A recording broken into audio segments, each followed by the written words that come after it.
Hey, what's up, folks? Day 3, episode 3 of this madness of the Stanley parable. Now, if you haven't seen what happened the first two episodes, go back and watch it because this is some crazy, crazy game. And I'm sure if you have a laughter bow in your body, you're gonna really enjoy this game. So, what's up, everyone? We got Shelly and Anthony here, Lena, Janice, Hung Mao, Grazi. A lot of people already. Wow. All right.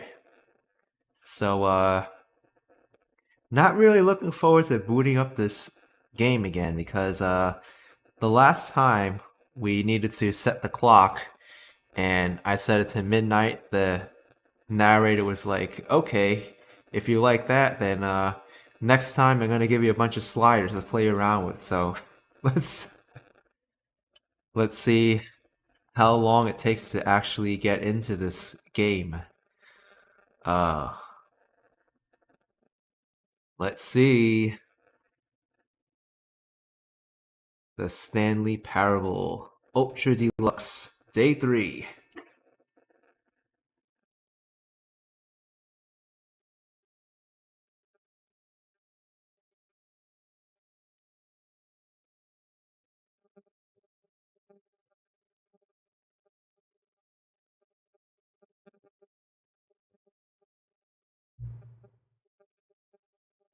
Oh no.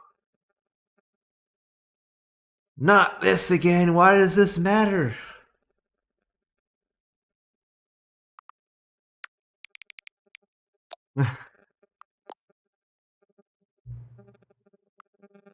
What is this?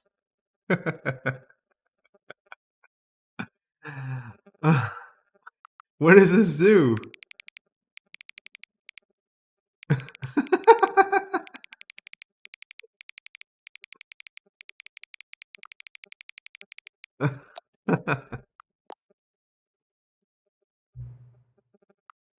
What?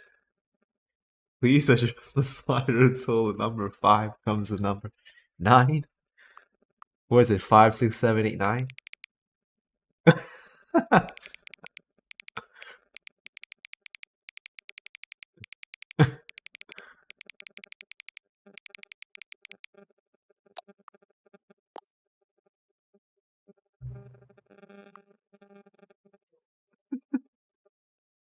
Please adjust the slider until you stop adjusting the slider.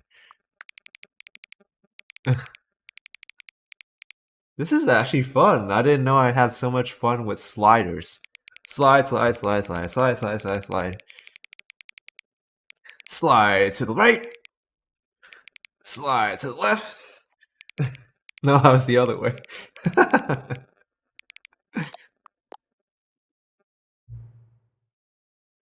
Which of the two made-up words below is most appealing to you? Occuboincal and scrumptious. What do these even mean? Are these real words? Are these dictionary words? Occubuncal? Sounds like somebody like, I don't know, isn't very smart. Occuboincal, like boink, right? And occupation, I don't know. I like boinkle. Is that even how you spell it? Please don't adjust the slider. Let's adjust it.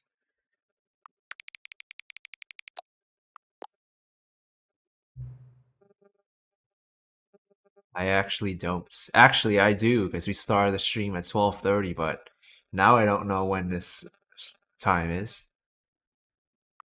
No.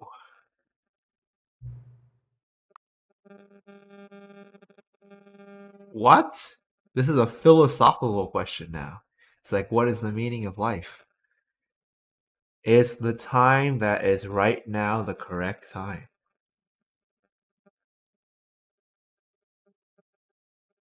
No. Because by the time I click this, it's gonna be a different time. Ooh.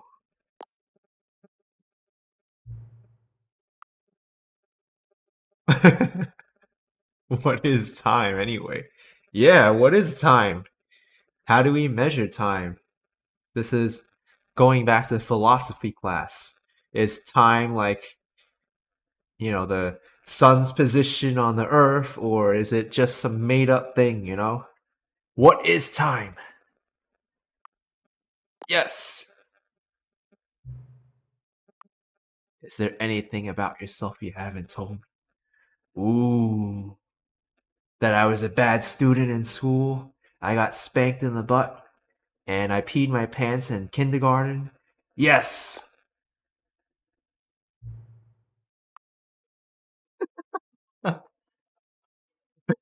Okay. I think this narrator is really clueless now. No.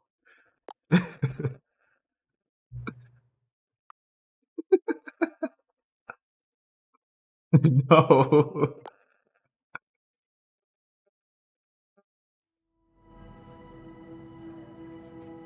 Oh my gosh. Wow.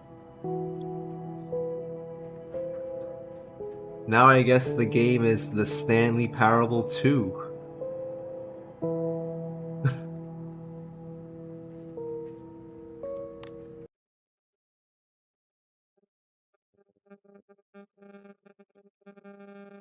This is the story of a man named Stanley. Stanley worked for a company in a big building. Wow.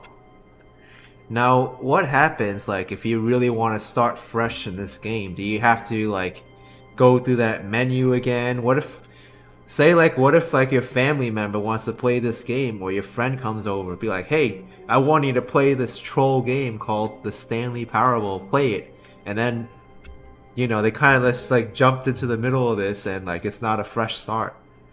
So. Oh well. It's still I Hate Mondays, meanwhile it's Wednesday now. I remember the first episode, it was I Hate Mondays too. It was actually Monday. All of his co-workers were gone. What could it mean? Stanley decided to go to the meeting room. Perhaps he had simply missed a memo. Stanley decided to go to the meeting room. It's the buckets! Oh! The bucket has the stickers on it from last time! Wow, so whatever you do in this game is done permanently? You can't undo it? Wow. What? Why is this even necessary? Let's ignore the bucket. Oh, I know this is an ending too. You close this, and you close this also. Oh, and I guess this is where Stanley felt he needed to be right now, in this little hallway. Here, with no distractions, to study room 417. Not to actually enter it. No. That would be far too forward. Stanley wanted to know it from the outside. To see it not just with his eyes, but with his heart. He would know room 417 as no man or woman had ever known an office before. That ladder over there. Oh, and that little picture of a horizon or something. It's all just a never-ending parade of joy for Stanley. Oh, wow. I guess that was it. Ah, no, apparently not. When Stanley came to a set of 2 open doors, he entered the door on his left. Yeah, to the door on his left. This was not the correct way to the meeting room, and Stanley knew it perfectly well. Perhaps he wanted to stop by the employee lounge first, just to admire it. No, Janice, that room wasn't open. Ah, yes, truly a room worth admiring. But eager to get back to business, Stanley took the first open door on his left. Nope. Stanley was so bad at following directions, it's incredible he wasn't fired years ago. So I know 2 endings over here.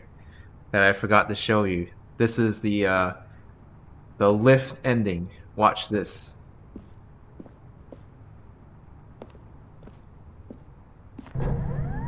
Oh, well, look who's got cold feet. Sorry to break it to you, Stanley, but that lift isn't coming back. You'd best either get comfortable right here on this platform, or test your luck by jumping to the floor below. You know what? Looking at it now, it's not that far to the bottom floor. I bet you can make it. Okay. I bet I can make it. Come on. I'm sure you'll survive the jump. Don't tell me you're scared. That's not the Stanley I know. Do it! Do it! Do it! Do it! Do it! Do it! Do it! Do it, do it, do it, do it, do it, do it. Do it, do it, do it, do it. Nope. And Stanley jumped to the floor to his death. Whoops. Looks like I was wrong. How clumsy of me. Oops. All of his co-workers were gone. What could it mean? Stanley decided to go to the meeting room. Perhaps he had simply missed a memo. You know what? What if we bring the bucket and do the same thing? Warmth spread through Stanley's arms. With the bucket in his arms again, he was home. This is crazy how much detail they put in this game. Like, even if you close a door behind you and the other one and Stanley the clutched lifts, the they bucket think of tightly everything. to his chest. This was not the correct way to the meeting room, but Stanley had felt the bucket calling to him, telling him that the employee lounge was simply the place to be. This bucket adds a whole new And level. here it was. Had the bucket turned out to be correct? Was this better than the meeting room? Yes, Stanley thought to himself. Yes, perhaps it truly was. How insightful the bucket turned out to be. Stanley's No, bucket. never mind. The bucket was wrong. Stanley took the door on his left to go back to the meeting room. No, Let's do the same. Said the bucket. don't go to the meeting room. Go somewhere else. The cargo lift, yes. Go there. Go to the cargo lift. Cargo lift. Oh, well, look who's got cold feet. Well, from here, it looks like the only way forward is down, since the lift won't be coming back, but that's okay. You've got a bucket. Did you know that A buckets bucket. are routinely used as cushioning devices? It's true. You can fall on a bucket from literally any height and survive. I doubt that's true. I'm Do it, serious, do it, Stanley. do it, do it, Jump, do it. Jump with the bucket. I promise you'll live. I extra double promise that you can land on the bucket and not die.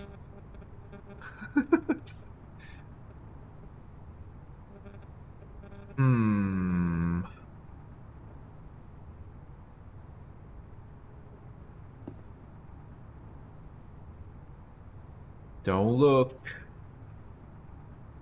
Whoops. Looks like I was wrong. How clumsy of me.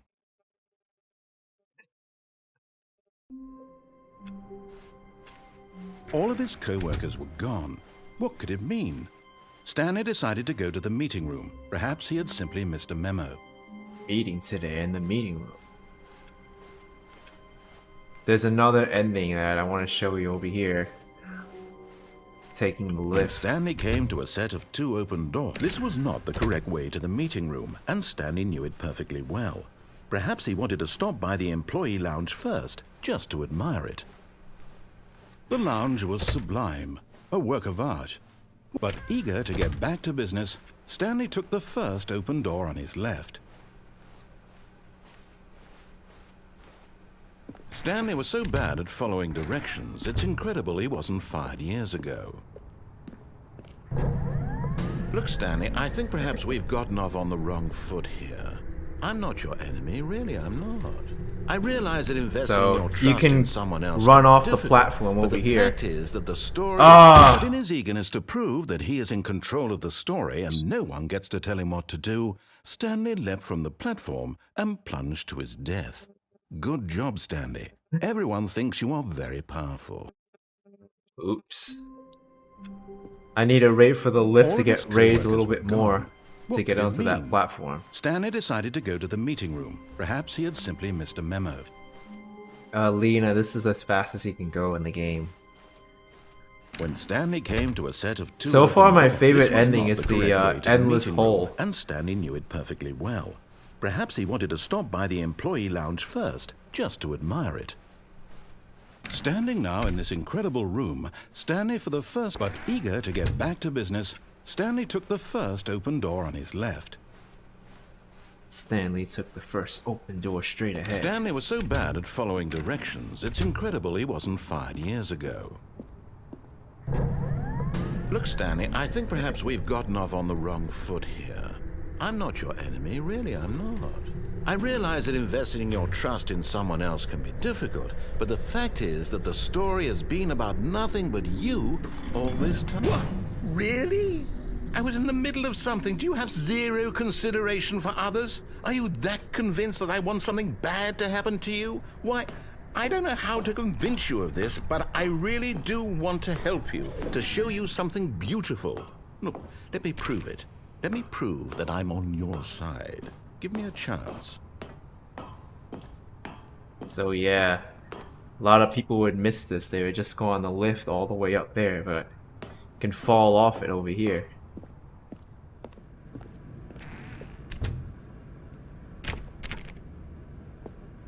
Now it's a different area.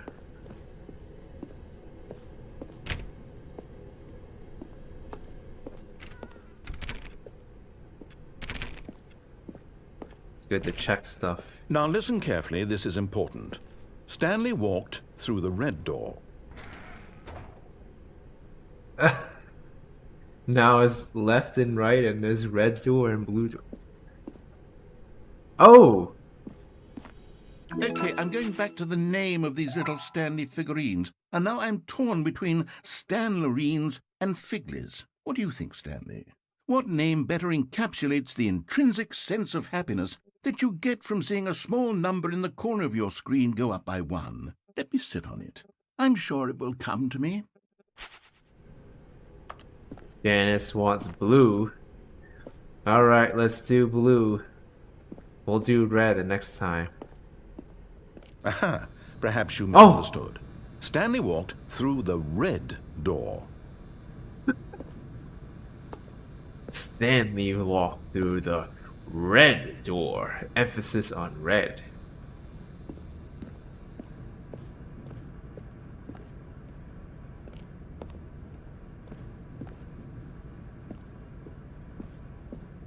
I still don't think we're communicating properly.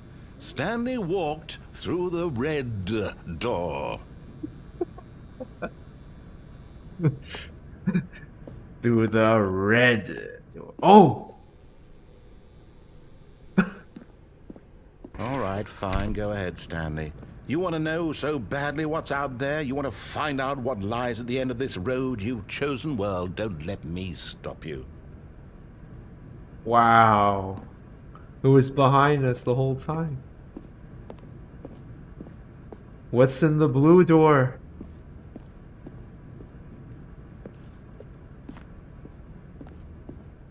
You see? There's nothing here. I haven't even finished building this section of the map, because you were never supposed to be here in the first place. Broken rooms, exposed developer textures. Is this what you had wanted?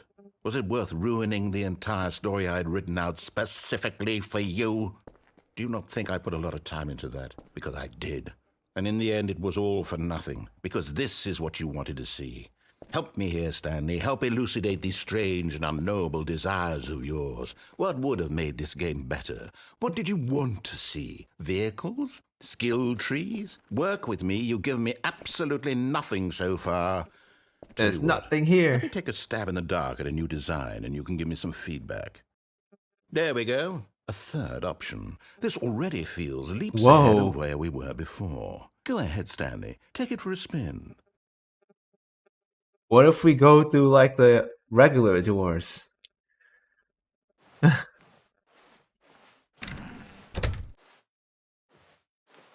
Wow.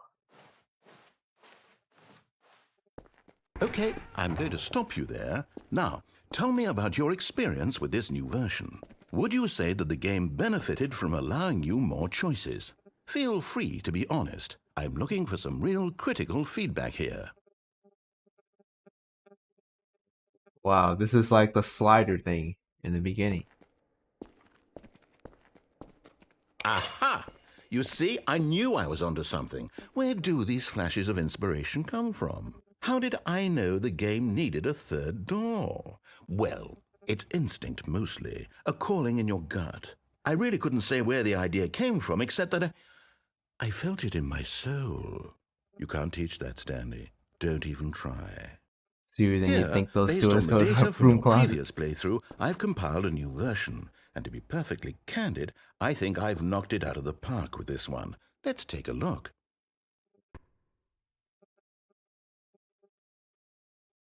What?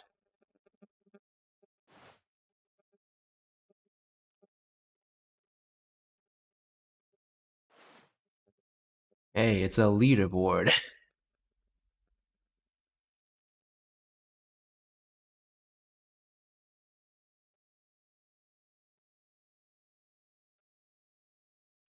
Wow.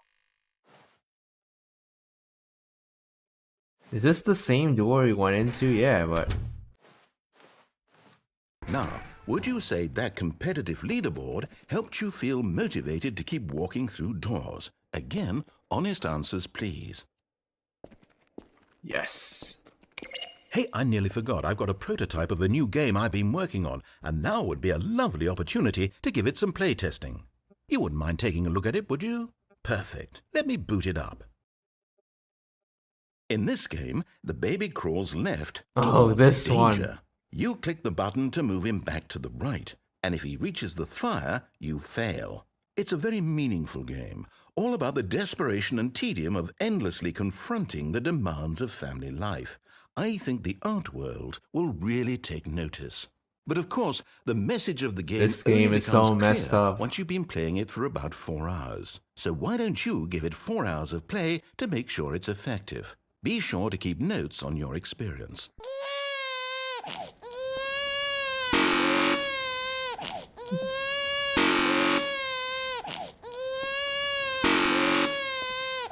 So there is actually a like thing that happens after 4 hours if you could deal with this, but...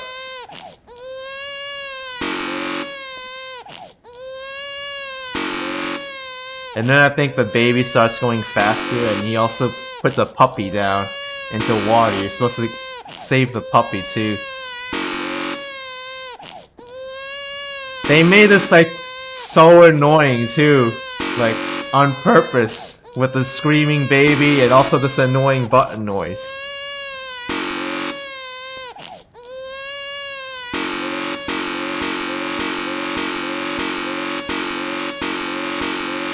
This is actually better. It's better than the screaming baby. Just to keep pushing the button.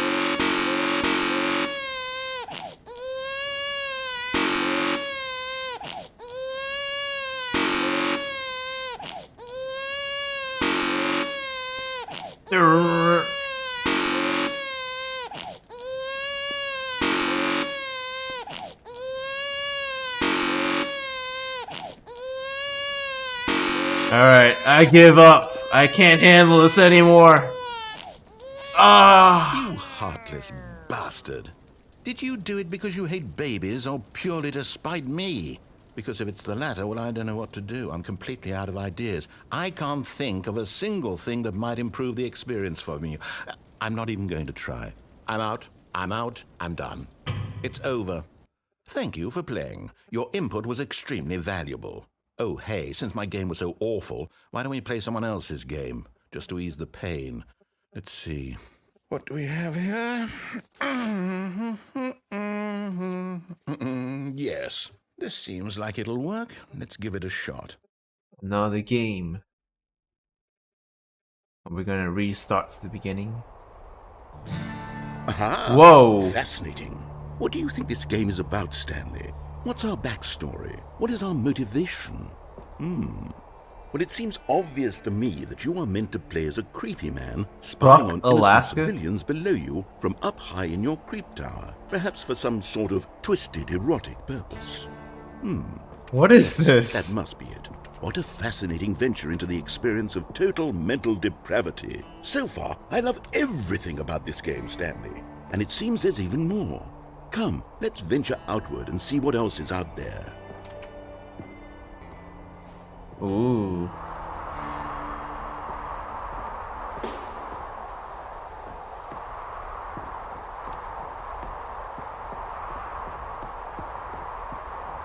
Cool views. Oh no. No, no, no, no, it can't be. What?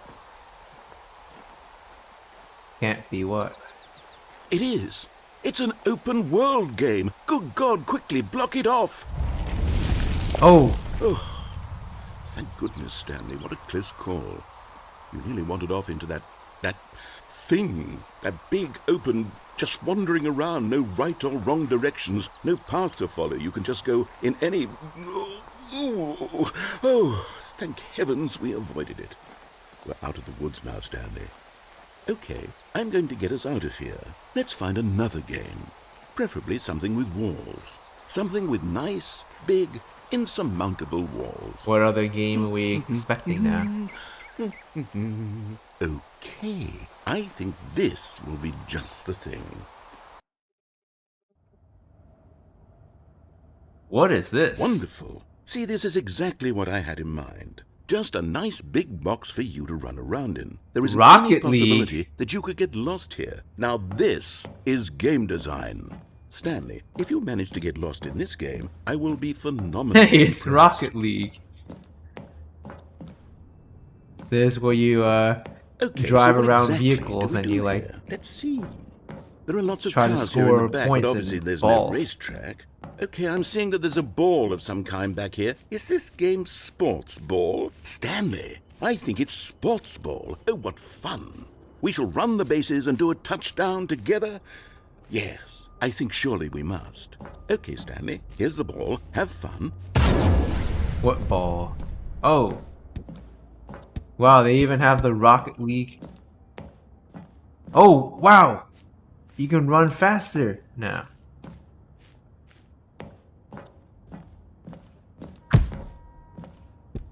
Are you doing it? Are you winning? Is this fun? Is it better than my miserable little story that I worked so hard on? Stanley, I have a thought, and I realize I'm not a sportsologist, but if one ball generates a certain amount of raw adrenal pleasure, then surely multiple balls makes for an even more euphoric sports experience. I'm going to try it out. Here comes another ball. Yay, more balls. Goodness, that really does feel amazing, doesn't it? Stanley, I'm like a child in a confectionery shop. Future I simply event, have I to know. have more. I'm insatiable. More balls. Oh.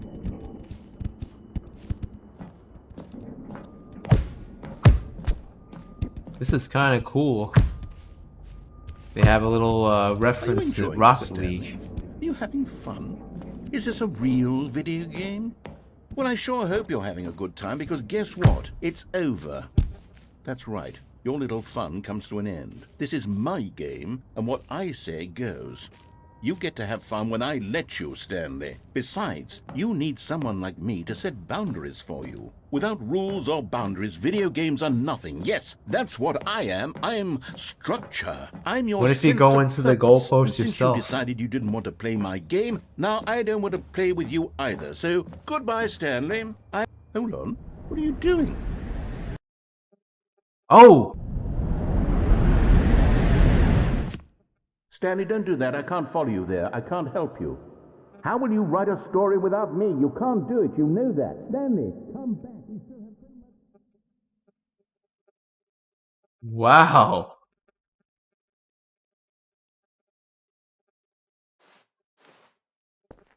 Oh!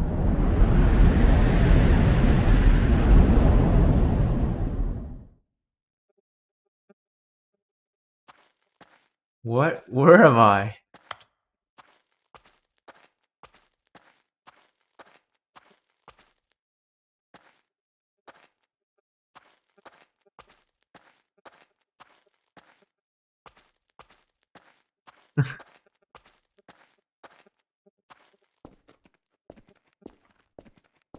What is this place? 4, 2, 3.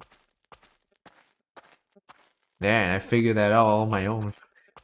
Now I wonder what happens if you don't go into the goalpost. 427.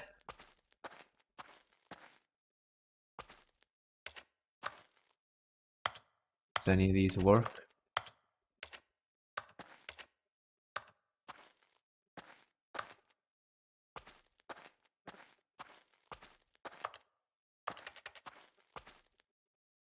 What? Now it's I a wonder black what he screen. found. If what he wanted was to be the leading man in his own story, well, perhaps he's gotten it. Down in wherever he is right now. I wonder if he's happy with his choice, and if he's learned the heavy cost that comes with it. He'll understand soon what I was trying to tell him. He needs me. Someone who will wrap everything up at the end, to make sense out of the chaos and the fear and the confusion. That's who I am. That is what I mean to this world. Oh, yes. Yes, I'll be back. There's no other way. Once this ends, after it all comes to a close, then I'll be back. The end will be here soon. Very soon. I can wait.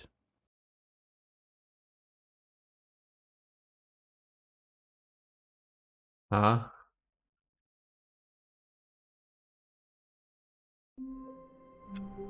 Wow. We completely got away from the narrator there. The meeting room. Yes, that's where everyone would be. Stanley just needed to get to the meeting room, and from There's then no on, more he bucket. would never be alone ever again. Oh wait, the bucket's here. Now let's try the red door. When Stanley came to a set of 2 open doors, this was not the correct way to the meeting room, and Stanley knew it perfectly well. Perhaps he wanted to stop by the employee lounge first, just to admire it. Stanley felt lightheaded, butterflies in his stomach. But eager to get back to business, Stanley took the first open door on his left.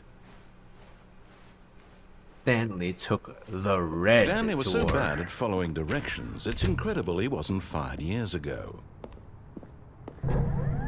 Look, Stanley, I think perhaps we've gotten off on the wrong foot here. I'm not your enemy, really, I'm not. I realize that investing your trust in someone else can be difficult, but the fact is that the story has been about nothing but you all this... What? Really? I was in the middle of something. Do you have zero consideration for others? Are you that convinced that I want something bad to happen to you? Why, I don't know how to convince you of this, but I really do want to help you, to show you something beautiful. Look, let me prove it. Let me prove that I'm on your side. Give me a See chance. what happens now. Now listen carefully, this is important. Stanley walked through the red door. The red door. Nope. Aha, perhaps you misunderstood. Stanley walked through the red door.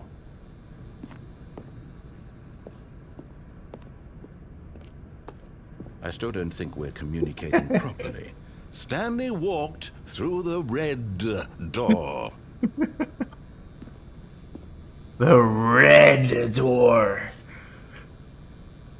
Neon lights, everything. Oh, thank God you are willing to listen to me. Do you see that I really have wanted you to be happy all this time? The problem is all these choices. The two of us always trying to get somewhere that isn't here. Running and running and running, just the way you're doing right now. Don't you see that it's killing us, Stanley? I wanted to stop. We would both be so much happier if we just stopped. And I think I have a solution. Here, let me show you.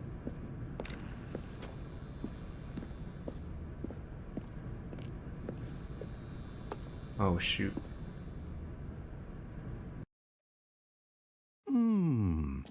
What do we want? What are we looking for? What's this? Here. Yes. Oh, it's beautiful, isn't it? If we just stay right here, right in this moment with this place, Stanley, I think I feel happy. I actually feel happy.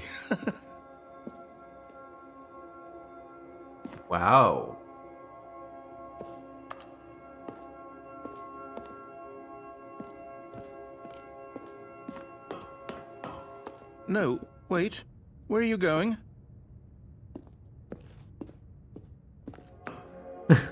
Right. Where were we? Where were we? Can we fall off? Does he get mad if we fall off? Oh, we can't.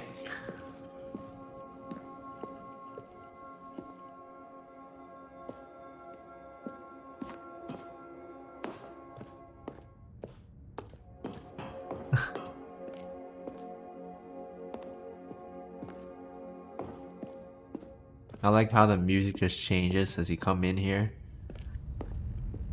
Oh no. Stay away from those stairs. If you hurt yourself, if you die, the game will reset.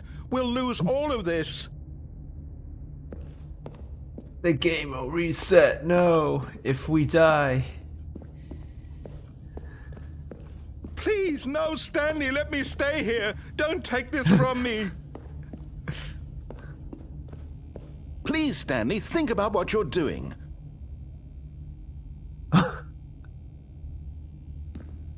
What happens if we go back now? Will we get better? I don't want to reset the game again.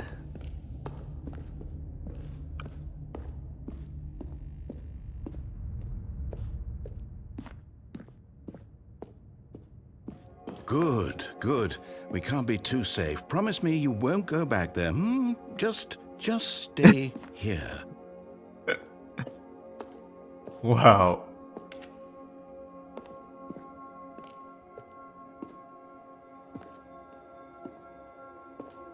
Ooh.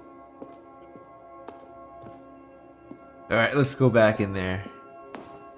How many more times are you gonna get annoyed at us? What did we talk about? You're risking everything we achieved here. You heard me before, didn't you? You will die. What about this isn't getting through to you?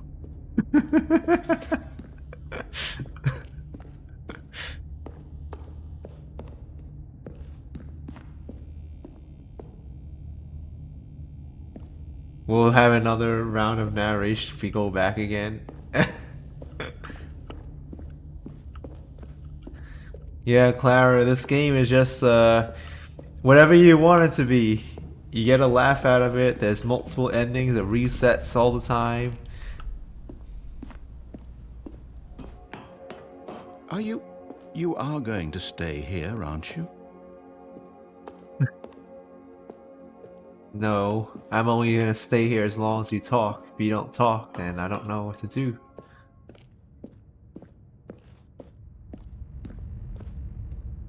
Well, I guess he doesn't say anything anymore, so we'll just fall off the top. We're gonna reset, stay away from those stairs. Bye bye, Stanley. No! Oh! Thank God you lived. You had me worried there for a moment. Now, can we please get back to the other room? Oh wow, Stanley's slower now.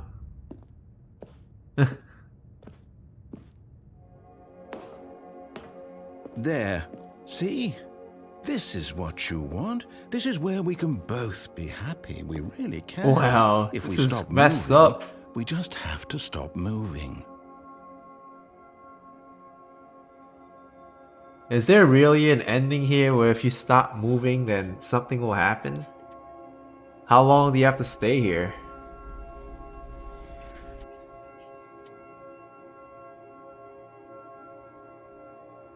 Let's go back again. How many times do we have to fall off to die? Stanley, go back. There's nothing good that can come from this.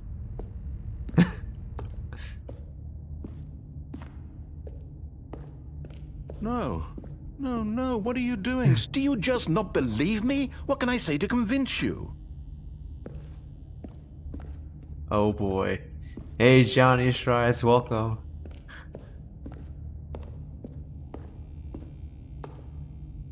No. Stanley, let's go back to the other room. Can you do that for me?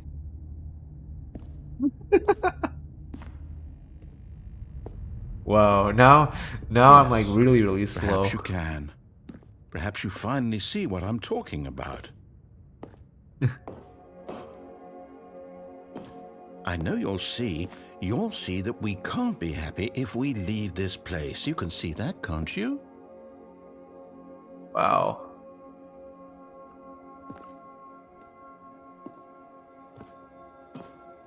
And we gotta fall off again. No, perhaps not.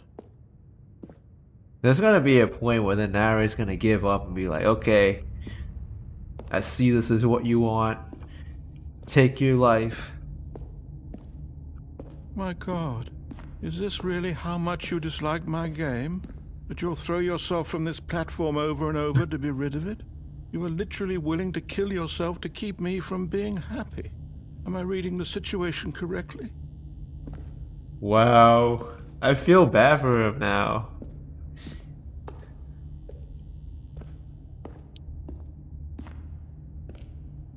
Hey, Johnny Strides saying, should you challenge me at an online game?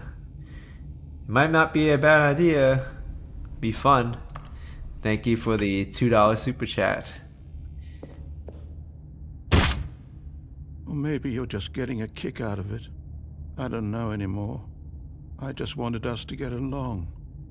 But I guess that was too much to ask. It looks like you wanted to make a choice after all. Well, this one is yours. Wow. How many times can you fall over Do and you over? actually want to stay alive? Or are you just teasing me?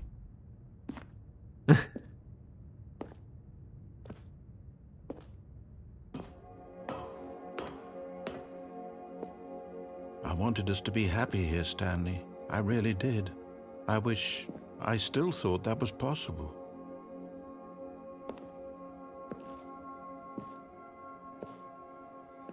Oh my gosh.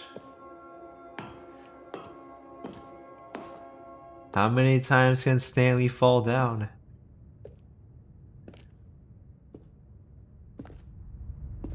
I'm so slow right now.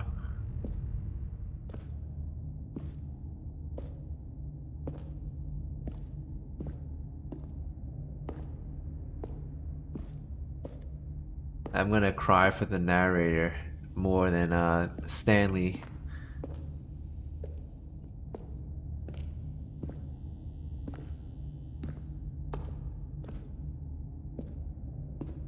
Here we go. Is it over? It's going to restart, isn't it? I'm going back.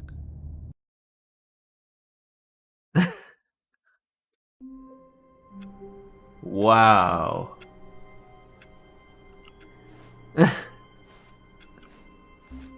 All of his co-workers were gone. What Now could it we mean? restart from the Stanley beginning. decided to go to the meeting room. Perhaps he had simply missed a memo. Now I want to try going through When the blue Stanley door came and to then a going set to of the two door he open chooses This for was me. not the correct way to the meeting room, and Stanley knew it perfectly well. Perhaps he wanted to stop by the employee lounge first, just to admire it. The lounge was grand, majestic, perhaps too, but eager to get back to business, Stanley took the first open door on his left. We've never taken that door in a while, so... Stanley was so bad at following directions, it's incredible he wasn't fired years ago.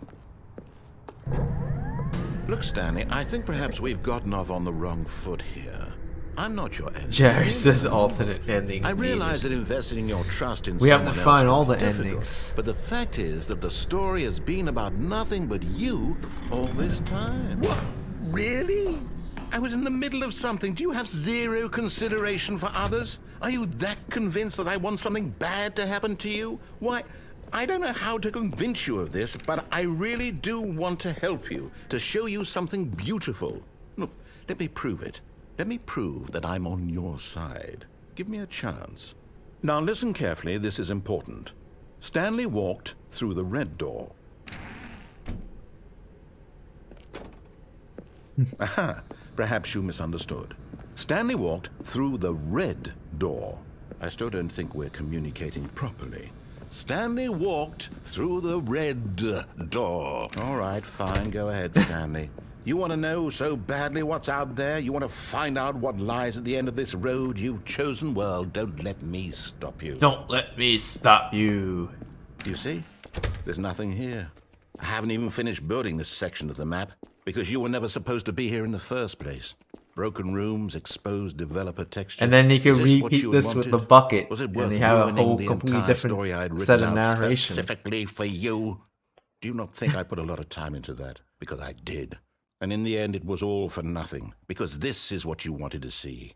Help me here, Stanley. Help elucidate these strange and unknowable desires of yours. What would have made this game Oh, better? Joseph, if I What like did you this game, I want to might see? like Hello Vehicles? Neighbor. Skill Okay. trees? Work with me. You've given me absolutely nothing so far.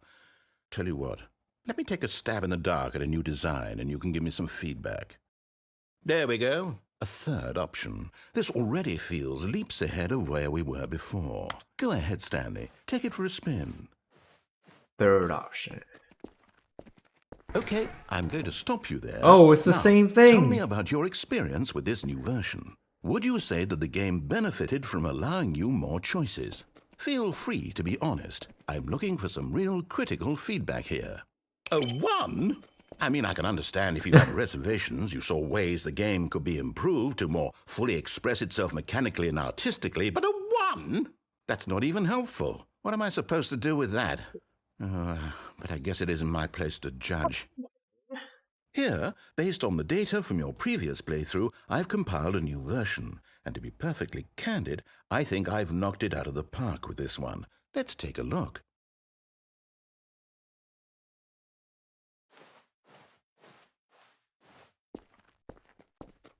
Now, would you say that competitive leaderboard helped you feel motivated to keep walking through doors? Again, honest answers, please. Hey, I nearly forgot. I've got a prototype of a new game I've been working on, and now would be a lovely opportunity to give it some playtesting. You wouldn't mind taking a look at it, would you? Perfect. Let me boot it up. No, not the baby In one. this game, the baby crawls left towards danger. You click the button to move him back to the right, and if he reaches the fire, you fail. It's a very meaningful game, all about the desperation and tedium of endlessly confronting the demands of family life. I think the art world will really take notice. But of course, the message could of probably the game do this only becomes game, like, clear once you've been playing it for about 4 hours. if you turn the So sound why don't down, you give and it if 4 you have hours a of play program to to do make it for sure you. it's effective. Be sure to keep notes on your experience.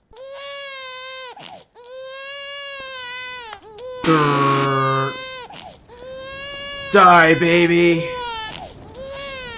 You heartless bastard. Did you do it because you hate babies or purely to spite me? Because if it's the latter, well, I don't know what to do. I'm completely out of ideas. I can't think of a single thing that might improve the experience for me. I'm not even going to try.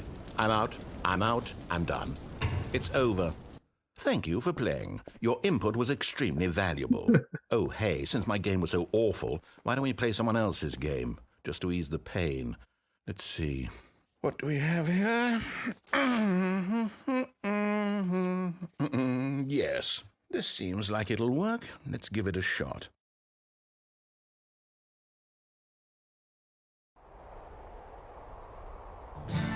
Aha! Fascinating. What do you think this game is about, Stanley?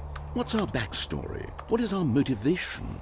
Well, it seems I kinda obvious like to this me that you are treehouse. meant to play as a creepy man spying on innocent civilians Flora below you of the from up high in your Showstone? creep tower, perhaps for some sort of twisted erotic purpose. Yes, that must be it. What a fascinating venture into the experience of total Wyoming, mental Alaska. depravity. So far, I love everything about this game, Stanley. And it seems as if Clorox. Come, let's venture outward and see what else is out They there. can't have Clorox because that's copyright. The Suds. Space Puffs. What is this? Campbell's soup. Fitz beans. Dr. President. Birthday clit. Is that fantastic? No. The Sterilex. Rockford. The singular mind. The patriots birds of Wyoming. Rusty. Alright, let's pick up some Chlortox.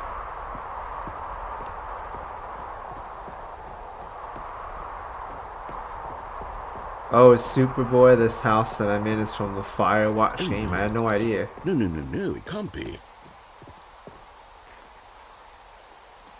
We gotta put up barriers. It's an open world game. Good God, quickly block it off.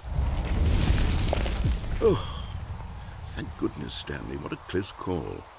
You really wandered off into that thing. That big, open, just wandering around. No right or wrong directions. No path to follow. You can just go in any... Oh, thank heavens we avoided it. We're out of the woods now, Stanley. Okay, I'm going to get us out of here. Let's find another game. Preferably something with walls. Something with nice, big, insurmountable walls. Okay, I think this will be just the thing. Rocket League. Wonderful. See, this is exactly what I had in mind. Just a nice big box for you to run around in. There isn't any possibility that you could get lost here. Now this is game design. Stanley, if you manage to get lost in this game, I will be phenomenally impressed. And we did, first time. Okay, so what exactly do we do here? Let's see. There are lots of cars here in the back, but obviously there's no racetrack.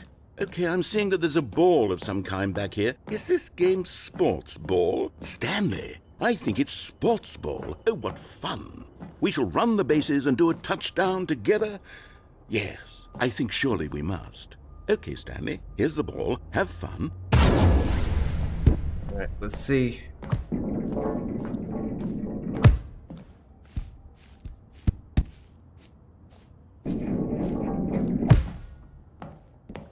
What if we stay and just keep playing? Are you winning? Is this fun? Is it better than my miserable little story that I worked so hard on? Stanley, I have a thought. And I realize I'm not a sportsologist, but if one ball generates a certain amount of raw adrenal pleasure, then surely multiple balls makes for an even more euphoric sports experience. I'm going to try it out. Here comes another ball. Another ball. Yes. Oh goodness, that really does feel amazing, doesn't it? Stanley, I'm like a child in a confectionery shop. I simply have to have more. I'm insatiable. More balls! Whoa!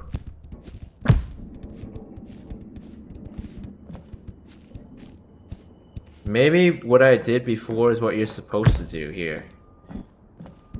I don't know if he keeps talking. Stanley? Are you having fun? Is this a real video game? Well, I sure hope you're having a good time, because guess what? It's over. That's right. Your little fun comes to an end. This is my game, and what I say goes. You get to have fun when I let you, Stanley. Besides, you need someone like me to set boundaries for you. Without rules or boundaries, video games are nothing. Yes, that's what I am. I'm structure. I'm your sense of purpose. And since you decided you didn't want to play my game, now I don't want to play with you either. So, goodbye, Stanley. I'm leaving. See how you like it when I'm not around to set the rules. Somehow, I don't think you'll enjoy it much, but who knows? You're an inventive kid. You'll come up with something. After all, you're the one who knows best. Take care, Stanley. Oh, wow. So he abandons you and you're supposed to find this on your own anyway.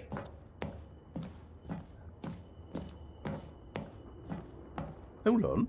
What are you doing?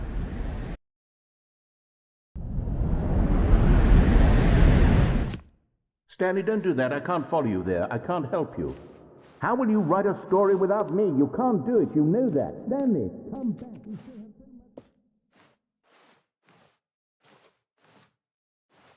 much. I guess the only way is to fall off.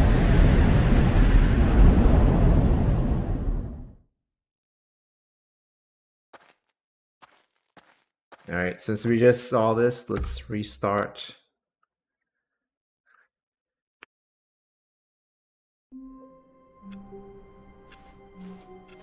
Stanley had never seen the office this brightly lit. Was it a sign of something? He hoped it was. He hoped very much that it was. Ooh, new dialogue.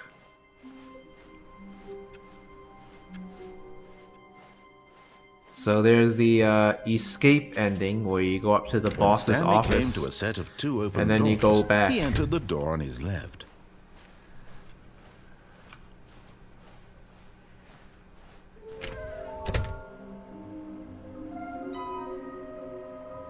This is new. Meeting now.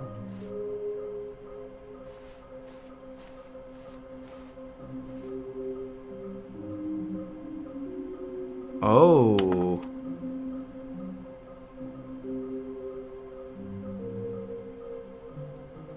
Oh my goodness.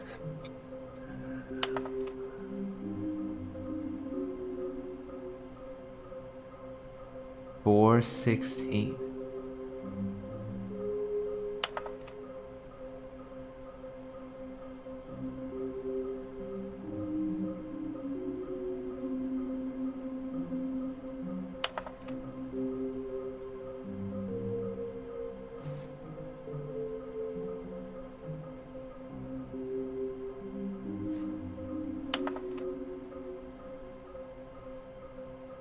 Weird spinning figurines.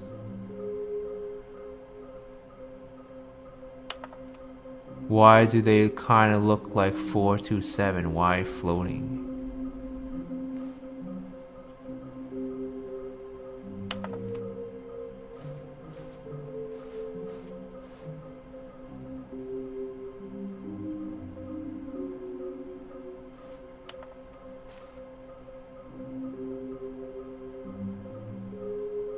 A large room, lots of boxes, stairs, something to do with stairs.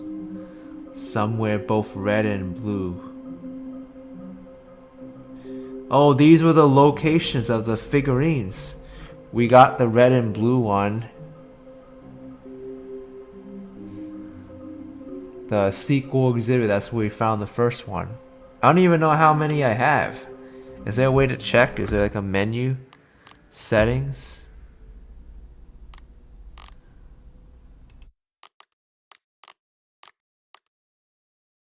Oh shoot, you could reset the player data. You don't want to do that.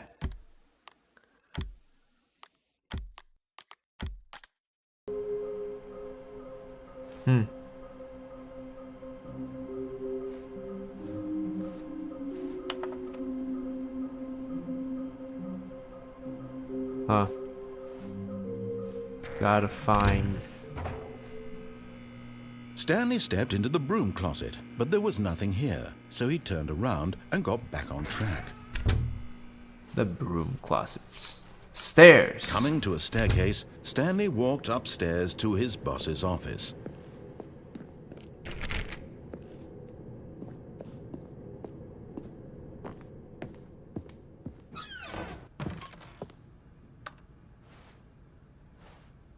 Oh, Hung Mao, you think I got 4 already?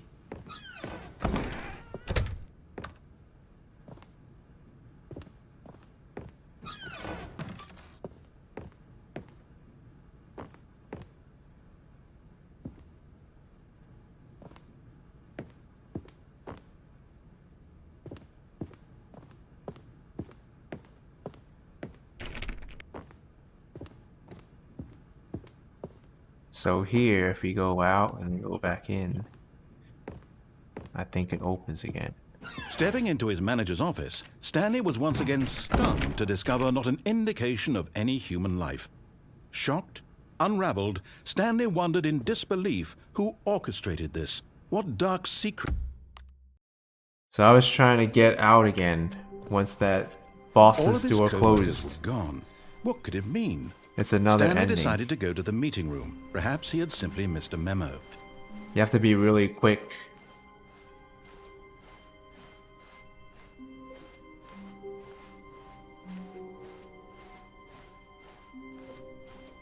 Hey, this looks different now. When Stanley came to a set of 2 open doors, he entered the door on his left.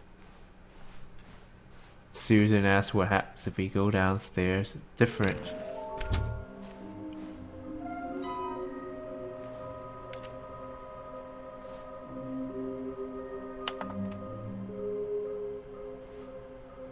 Wow.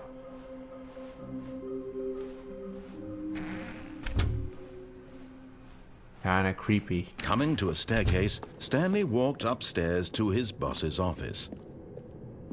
Let's see if I could do this.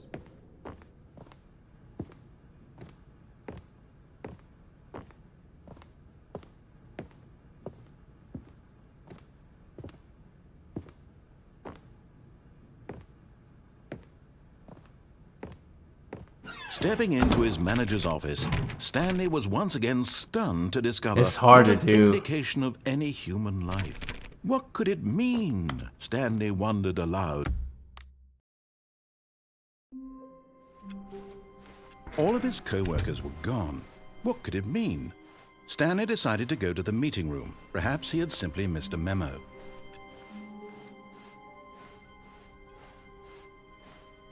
When Stanley came to a set of 2 open doors, he entered the door on his left.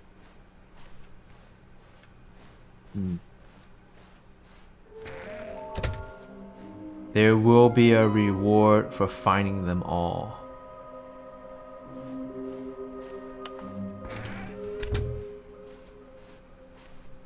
Coming to a staircase, Stanley walked upstairs to his boss's office.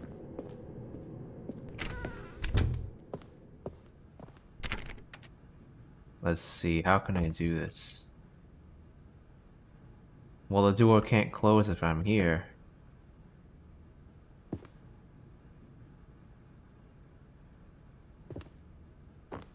Come on, come on, come on. The moment he entered his manager's office, Stanley froze in Darn his it. tracks. Not a living soul anywhere. Could he really be all alone? This was too much for Stanley to take. Too much for any man to take. He fell to his knees, bursting into half moans, half sobs, the guttural retching of life from a man denied any hope, any reason to keep going. Here on the floor, he lay prone, paralyzed by fear for nearly a full Was it hour. 8425? But when at last he began to move about and survey the situation, he found a keypad behind the boss's desk. What could it mean? Was it a sign of hope for Stanley's future? Alas, it was not. For although this keypad guarded the terrible secret of Stanley's past, it had been assigned a 4-digit code so devious and so random that no man could ever hope to guess it. 2845. Statistically, nearly yet incredibly, by simply pushing random buttons on the keypad, Stanley happened to input the correct code by sheer luck. Amazing. He stepped into the newly opened passageway. Is there a way we can go out now?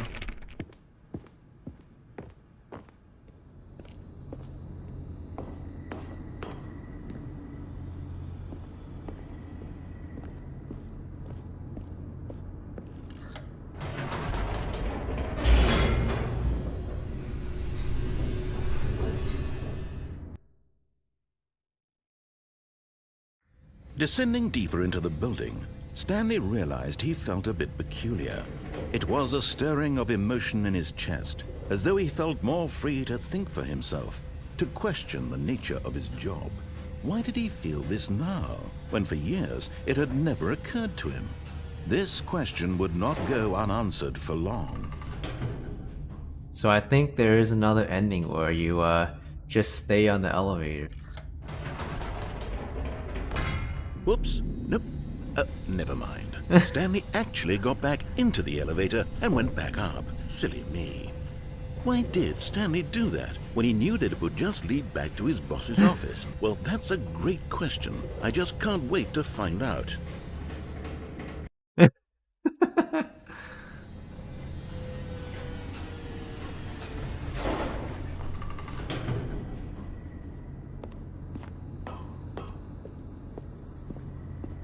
Here we are, Stanley. It's your boss's office. Exactly the way it was before you got onto the elevator. it's still just exactly what it is. What a decision you've made to come up here and look at the office again. This has fleshed out the plot of the story in new and fascinating ways I could have never anticipated. It's that keen eye for storytelling that you have, an incisive rapid fire of critical plot points, one after the other, weaving a rich tapestry of uncompromising narrative. Wow!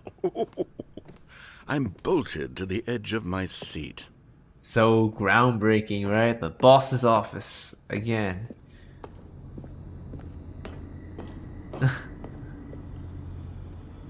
Incredible. Now he's getting back into the elevator and going down again. Ladies and gentlemen, how does he keep coming up with all of this?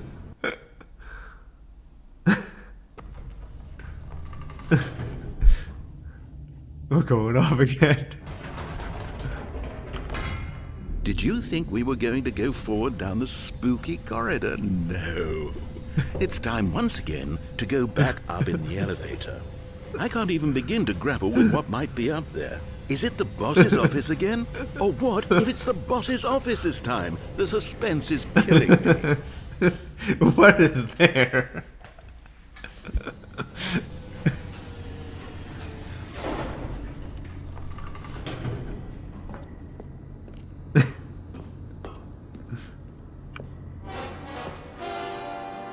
Oh my god.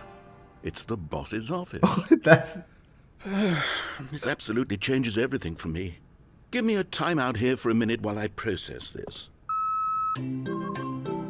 That sound effect's scary. What?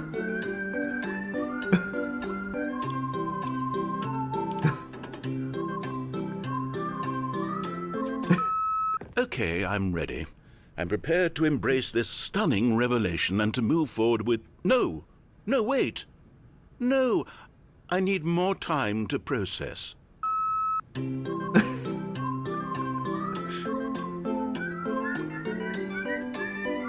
What?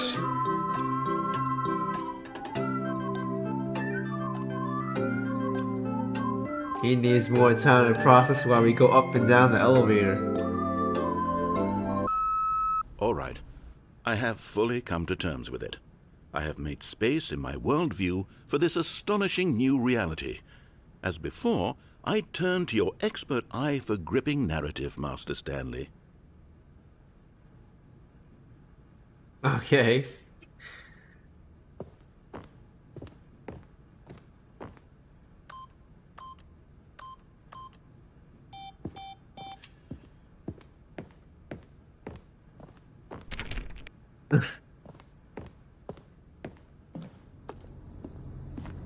And we're going back down the elevator. So exciting. Of course. Going back down in the elevator. How did I not anticipate it? I mean, sure, now it's obvious, but you have to understand that 30 seconds ago, this kind of thing had never been attempted before. I had no frame of reference to even anticipate it. That's just how revelatory Stanley's decision-making is. A breath of fresh air in a landscape of storytelling that has grown stale and repetitive.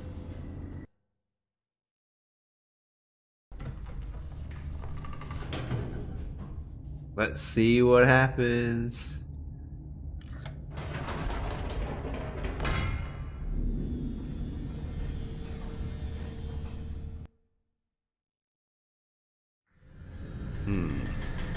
You know what? I've just thought of something. Hold on, let's stop for a moment. Don't you realize? It's the anticipation, Stanley. Oh. You and I, we have no way of knowing what will be at the top of this elevator. But the suspense, the agony of waiting and anticipating and having to guess. Wow, you real stopped the thrill. elevator. Oh, I simply don't want to let that feeling go. It's so precious, so fleeting. Why don't we take this elevator ride nice and slow? There we go. Isn't this so much more exciting? You know, Stanley, it seems like nowadays the only thing that audiences want is to be shocked as loudly and frequently as possible. They want big, explosive moments flung right in their faces from the very moment that things get started. But where's the tension? Where's the trust in the audience to build a slow and nuanced appreciation for the story, the characters? Why aren't we given time to imagine the surprises? To have to think and to anticipate and then to marvel at the eventual reveal. This is storytelling, Stanley. What you and I are doing right now. This is the most exciting narrative to be developed in years. And it's really all because of you. You're the one who took this bold step of revisiting the exact same locations over and over. Truly, I mean it. This is unique and different. It's not like anything else out there. You see, I want stories that surprise me, Stanley. I want to have to think. I want to be engaged and not pandered to. We're being fed such unimaginative drivel all the time, and we all know it, which is why we're so starved for content that makes us feel sharp and vital and alive. That's why people like you so much, Stanley. Because you're not afraid to spit in the face of tradition. You're a role model, you know? People look up to you. Which is why... Oh, I didn't know when to spring this on you, but, well, I've gathered a little press conference for you, so that you can talk about your work and your storytelling and your life. Yes, I know you're not much for the public eye, but I thought it would especially mean a lot to the people who have been following you from the beginning. They really look up to you, Stanley. I don't know if you realize the impact you have on them. This is the kind of gesture that might leave a tremendous impact on them for the better. Oh good, we're here. What? This isn't the boss's office. What if we go down? He disabled the elevator. Okay, the room where we're holding the press conference should be just around the corner here somewhere.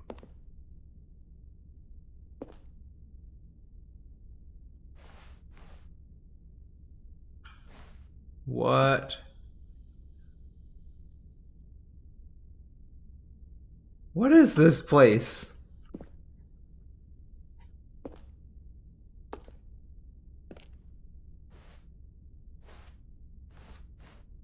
This is the real boss's office. World Peace Baby. Ah, yes, here it is, just through this door. The Stanley Parable Stanley tonight on stage. Doors locked.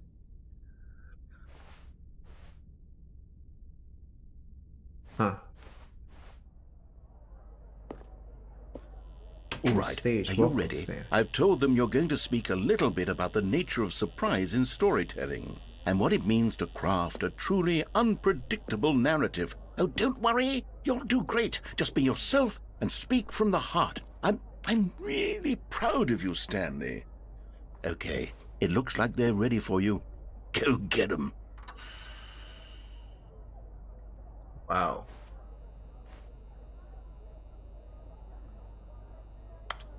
Up again, down again. That's the name of the book. The title.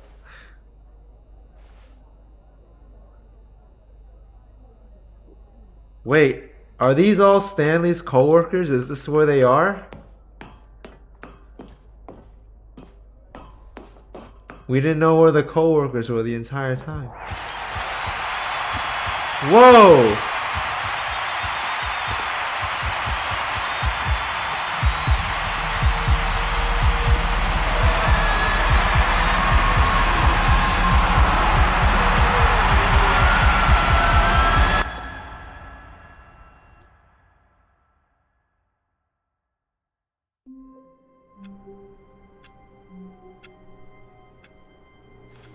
What the heck?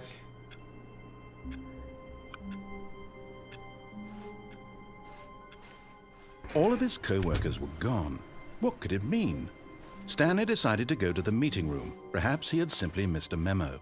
I want to try with the bucket now. Stanley picked up the bucket and smiled.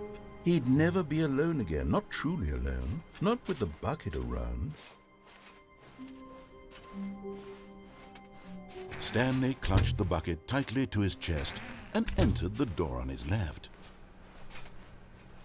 That has to be a great ending with the bucket.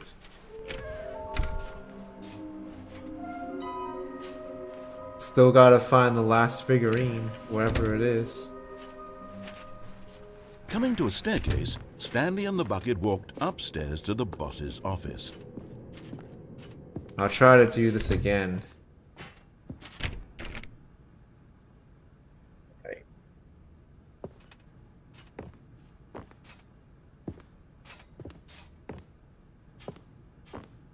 Stepping into his manager's office, That's Stanley so was fast. once again stunned to discover not an indication of any human life. Crushed by the weight of this revelation, Stanley may have broken down into an emotional dumpster fire if not for the soothing presence of the bucket. Even now, in his dark, but Stanley guessed the correct code by sheer luck. Was it that the bucket knew all along? Was the bucket guiding him? Yes, this is certainly the most logical explanation. Time to ride the elevator over and over and over.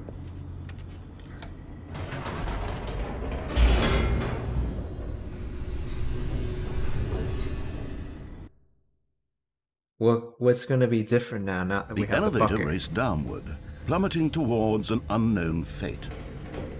It would be all Stanley could do to keep himself together, if not for the bucket. Soothing him, comforting him, reassuring that in this darkest moment of uncertainty, he would be all right. The bucket is here for you, Stanley. Everything will be fine.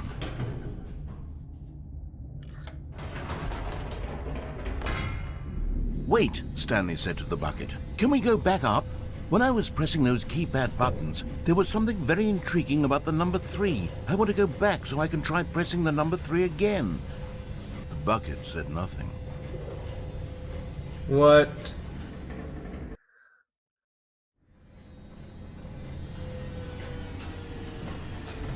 Number 3.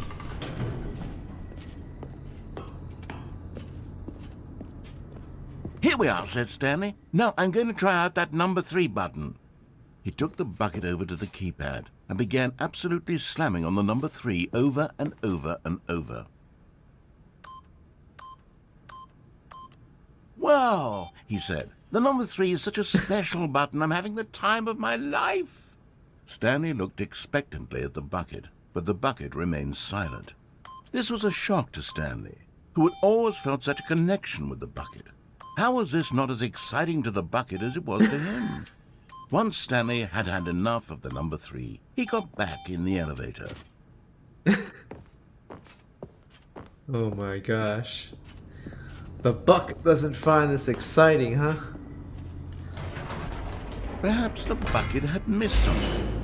Perhaps it had not seen how much joy Stanley got from slamming the number 3 repeatedly. Oh gosh.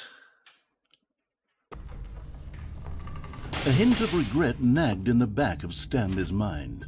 Should he demonstrate the number 3 for the bucket again?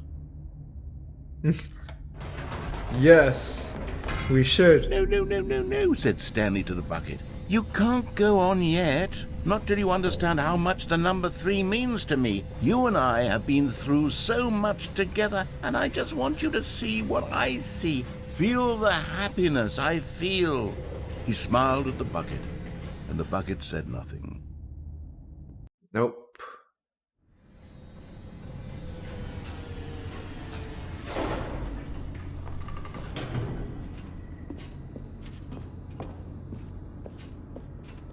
Here we go, said Stanley. This time I'll really show you. He ran to the number 3 and began to wail on it like a musician on a beloved instrument, weaving a concerto of truth and passion. He wielded the number 3 like a fine artist would wield a paintbrush. He told stories through the number 3. But if we don't stories of press his 3? dreams and hopes and fears. And the whole time, he looked to his bucket for a reaction of some kind. Anything to let him know that the bucket appreciated what he was doing. The bucket conveyed absolutely nothing at all, only silence. Crushed by a wave of dejection, Stanley returned to the elevator.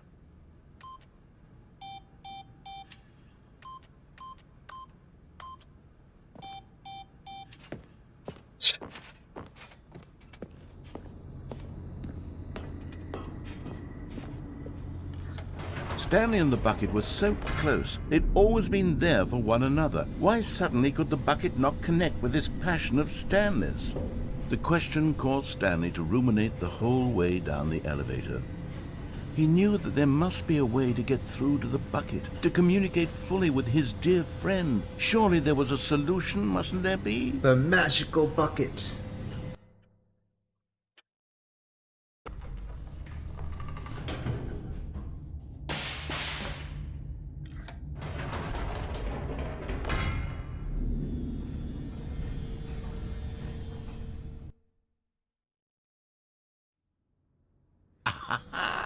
Said Stanley. I know what to do. I know how to fully express this feeling in my heart. He decided right then and there that he would hold a press conference where he would speak to the public on all matters relating to pressing the number 3. Wow, this is so over different. and over. He would elaborate fully on what the number 3 meant to him and why he felt so alive when pressing it. Then the bucket would be able to see his joy through the eyes of others. It would get to see the world react to this discovery of Stanley's. And it would be through the public eye that the bucket would finally understand Stanley's work. Yes, now the bucket will understand. For months, he advertised and marketed his press conference, building excitement around it, developing and rehearsing it, until it couldn't be refined a single measure further. When the big day arrived, Stanley was as prepared as he'd ever been for anything in his life. Press conference time. 33333. 333. This was it. One last chance to win. Is the title going to change of the book? Is it going to be 333? To share a true connection 3 with a loved again. one. 3 again.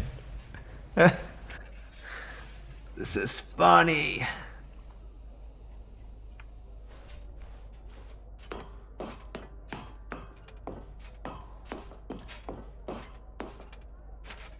There was no one here. What? Nobody had come to the press conference to hear Stanley speak, to listen to him talk about what it really means to press the number 3 on a keypad over and over. He was unloved, uninteresting, he was a failure, and in that moment Stanley knew that the bucket would never again take him seriously. There would be no connection, no deeper understanding.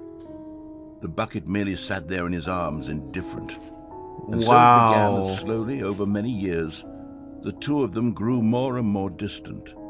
They spoke less and less, neither wishing to state the obvious, that any sense of real respect between them had eroded since that day at the press conference. There would be no more games, no more long conversations about passion and pursuit. That's sad. Only a silence that consumed the space between friends. And Stanley, having for once in his life discovered the warmth and comfort of true companionship, was cast back into the unremarkable normalcy of loneliness.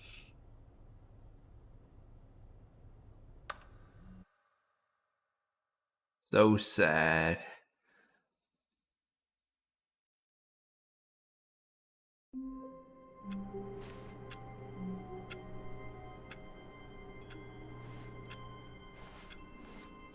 All of his co-workers were gone. What could it mean? Stanley decided to go to the meeting room. Perhaps he had simply missed a memo. What happens if we The do good this old ending? bucket.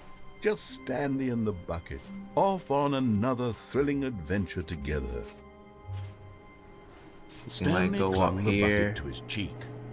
Could his co-workers really all be gone? This ending is probably different with the bucket. Yes, whispered the bucket into Stanley's ear. We've done it. We've escaped from that dull office and that pesky narrator. At last, out here in the white void, we are alone. Now, and for the first time, I can reveal to you my true self. The bucket began to tell Stanley of its life and its history, of the countless wars it witnessed, desecrating the land and lives of untold numbers of innocent humans, and the bucket's own complicity therein, of sadness and regret, and the many years it spent dwelling on the actions it might have taken to curb the madness and the decay, if only it had been stronger, of hope and redemption, and its crusade to uplift the stock of life for the common man, to manifest justice where none existed, and the bittersweet reality of time, to see one's dreams and wishes met halfway, meted out in parcels like charity, and abandoned as soon as the warm glow of inspiration begins to dim. The opportunities to do so much more. There was so much it could have done, perhaps, the bucket wondered to itself. Perhaps, if it had seen its own darkness with a clearer perception. This was way too much for Stanley. What are you talking about? He screamed. You're a bucket! To this, the bucket furrowed its brow. No, Said the bucket. not since the evil wizard Gambhorata first ensnared me in his machinations as payback for the sacred amulet I stole from his treasured vaults. I was young back then and could not conceive the ramifications of... No! Stanley screamed even louder this time. This is stupid! You are a bucket! Wow. This is so stupid! Why are we even doing this?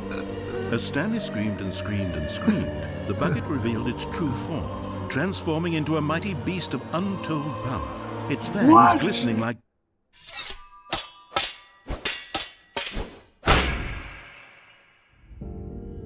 What the heck? God, Stanley, you did it.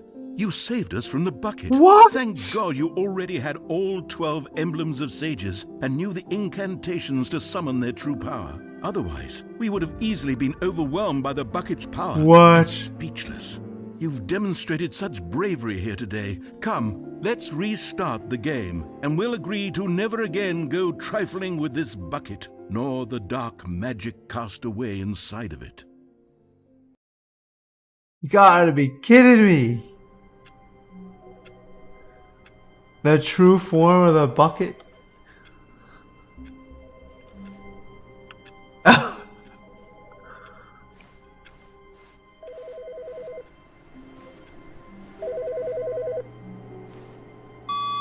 Good morning.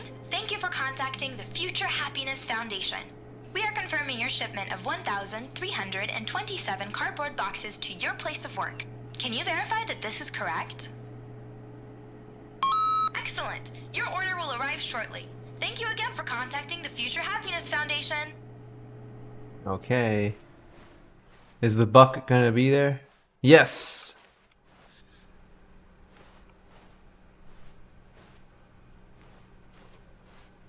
Man. And where's that door that says like new content? I guess they close that off until after you find everything? I don't know. When Stanley came to a set of 2 open doors, he entered the door on his left.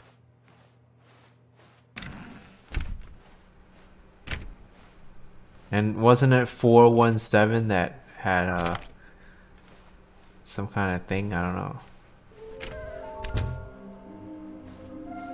Where's the other figurine?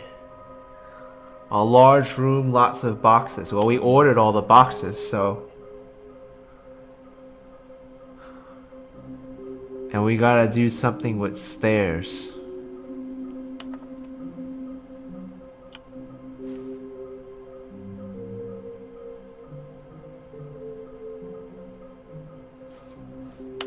Well, there were stairs, over here. Let's go down. Coming to a staircase, Stanley walked upstairs to his boss's office. What about... Aha! You're getting close now, Stanley. You've nearly gotten all of the Figler Anmarines. Very soon, you'll collect the last one, and then the first number will equal the second number, and that will be it. We'll be different people by then. Different in the sense that we used to have none of them, and now we have them all. You can't go back to when you had no Figler Anmarines. None of us can. Yay! But Stanley just couldn't do it. He considered the possibility of facing his boss, admitting he had left his post during work hours. He might be fired for that. And in such a competitive economy, why had he taken that risk? All because he believed everyone had vanished. His boss would think he was crazy. And then something occurred to Stanley. Maybe He thought to himself, maybe I am crazy. All of my co-workers blinking mysteriously out of existence in a single moment for no reason at all. None of it made any logical sense. And as Stanley pondered this, he began to make other strange observations. For example, why couldn't he see his feet when he looked down? Why did doors close automatically behind him wherever he went? And for that matter, walking these around in rooms were circles. starting to look pretty familiar. Were they simply repeating? No, Stanley said to himself, this is all too strange. This can't be real. And at last, he came to the conclusion that had been on the tip of his tongue. He just hadn't found the words for it. I'm dreaming, he yelled. This is all a dream. Oh, what a relief Stanley felt to have finally found an answer, an explanation. His co-workers weren't actually gone. He wasn't going to lose his job. He wasn't crazy after all. And he thought to himself, I suppose I'll wake up soon. I'll have to go back to my boring real-life job pushing buttons. I may as well enjoy this while I'm still lucid. So, he imagined himself flying and began to gently float above the ground. Then he imagined himself soaring through space on a magical starfield, and it too appeared. It was so much fun, and Stanley marveled that he had still not woken up. How was he remaining so lucid? And then perhaps the strangest question of them all entered Stanley's head. One he was amazed he hadn't asked himself sooner. Why is there a voice in my head dictating everything that I'm doing and thinking? Now the voice was describing itself being considered by Stanley, who found it particularly strange. I'm dreaming about a voice describing me, thinking about how it's describing my thoughts, he thought. And while he thought it all very odd and wondered if this voice spoke to all people in their dreams, the truth was that, of course, this was not a dream. How could it be? Was Stanley simply deceiving himself, believing that if he's asleep, he doesn't have to take responsibility for himself? Stanley is as awake right now. I wonder what the as he's bucket ever version been of in this his life. ending is like. Now, hearing the voice speak these words was quite a shock to Stanley. After all, he knew for certain, beyond a doubt, that this was in fact a dream. Did the voice not see him float and make the magical stars just a moment ago? How else would the voice explain all that? This voice was a part of himself too. Surely, if he could just... He would prove it. He would prove that he was in control, that this was a dream. So he closed his eyes gently, and he invited himself to wake up. He felt the cool weight of the blanket on his skin, the press of the mattress on his back, the fresh air of a world outside this one. Let me wake up, he I thought think to this is himself. the I'm Mariella through with ending. this dream. I wish it to be over. Let me go back to my job. Let me continue pushing the buttons. Please, it's all I want. I want my apartment, and my wife, and my job. All I want is my life exactly the way it's always been. My life is normal. I am normal. Everything will be fine. I am okay.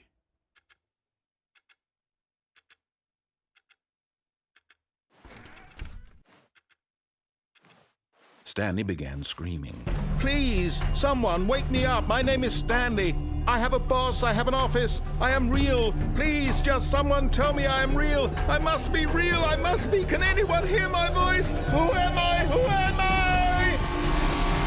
And everything went black.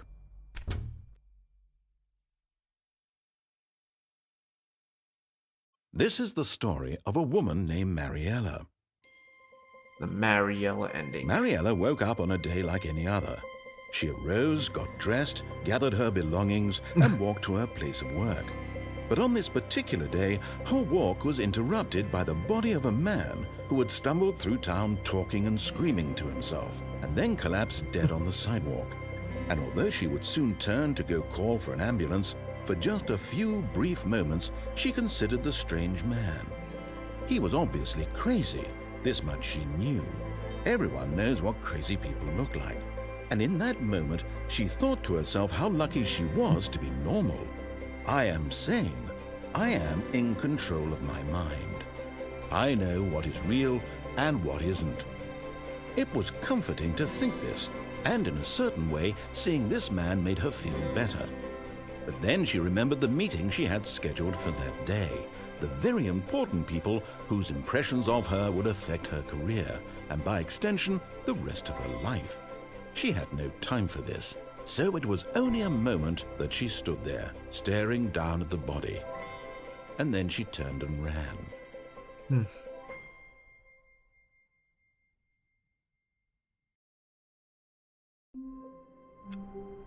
Oh. Now the game restarted, all the cardboard boxes should be here. Just a step through this door, Stanley thought to himself, that's all I need. If I can make it through this door, I can make it through them all. It's the figurine here. The last one.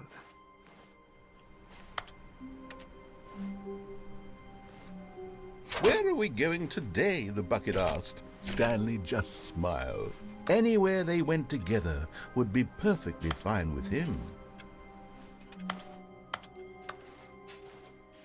Yeah, Hung Wow, there's a lot of papers. Something's changing. Stanley clutched the bucket tightly to his chest and entered the door on his left.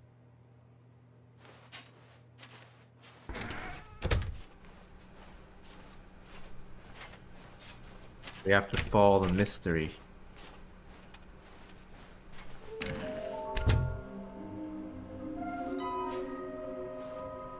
You see, it updated. Number 3, we got crossed out. A large room with lots of boxes.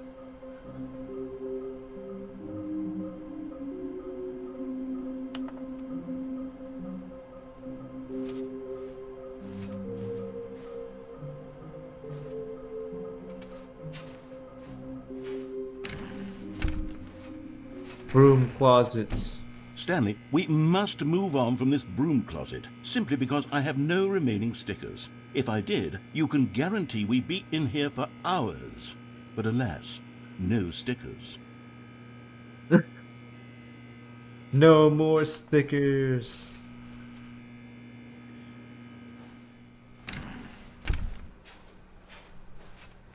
Coming to a staircase, Stanley and the bucket walked upstairs to the boss's office. See what happens. But Stanley just couldn't do it. He considered the possibility of facing his boss, admitting he had left his post during work hours. He might be fined for that. And in such a competitive economy, why had he taken that risk? All because he believed everyone had vanished? His boss would think he was crazy. And then something occurred to Stanley. Maybe, he thought to himself, maybe I am crazy. He looked down at the bucket in his arms. Am I crazy? He asked the bucket. The bucket returned his gaze, but said nothing at all. That's strange, Stanley thought. Usually That's the bucket is a strange. source of guidance and wisdom for me in difficult times such as these. He held the bucket close, yet felt none of its familiar reassurance and comfort. And that's when Stanley realized, this isn't my bucket. It's just a normal, everyday bucket. Someone else's bucket, perhaps. How did I end up with someone else's bucket? This is all terribly wrong. Surely no good would come from this. Who knows what sorts of bizarre hallucinations Stanley might experience without the psychologically grounding presence of his bucket. And indeed, now he noticed that the rooms were repeating, which was, of course, very odd. And now he felt himself floating off the ground. Oh, gracious, he exclaimed. Without my bucket, I've gone truly mad. Where is it? I must find it.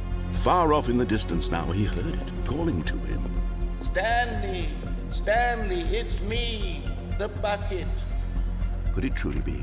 He rushed forward from room to room, passing by one bucket after the next. None of them were his. None of them were his special bucket. Come to me, Stanley. Find me. Wow. He had to find the bucket. He had to return to his old friend. It was the only way to truly restore Where's his sanity. the bucket? And then suddenly, it froze dead in his tracks. He knew where the voice of the bucket had been coming from. The real bucket was inside of him all along. It was incredibly painful. Stanley doubled over in agony and blacked out.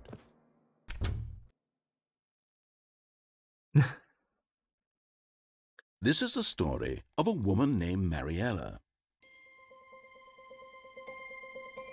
Mariella woke up on a day like any other.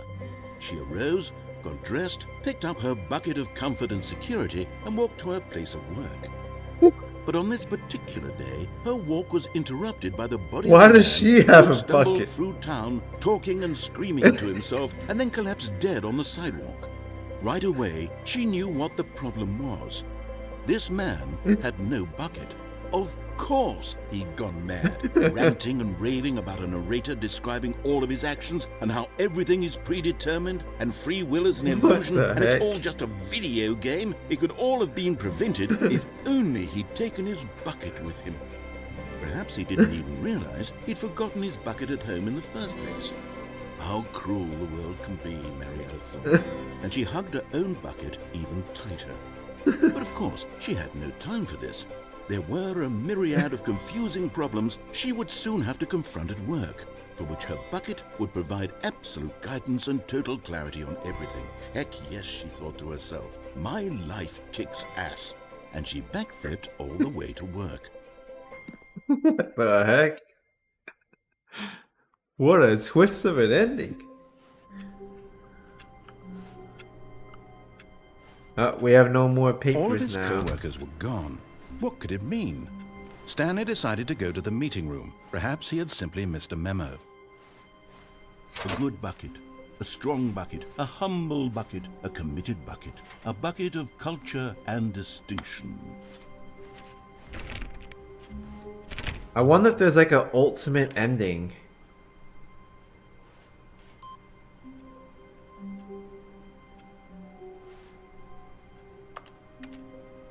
Awaiting input, input receives.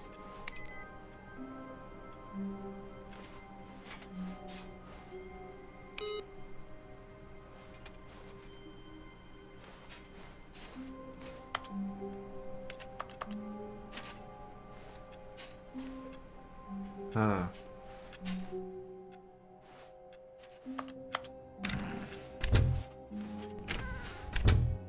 Stanley took the bucket with him into this little hallway and closed the doors. This was their hideout. No one would ever find them here. Of course, no one would ever find them anyway because everyone was missing. But Stanley chose to ignore this fact and instead focus on how cool the hideout was. Just him and the bucket, two renegade heroes against the world, inside their secret, undetectable hideout, here, next to room 417. What a treat. What a treat. Ah, no, apparently not.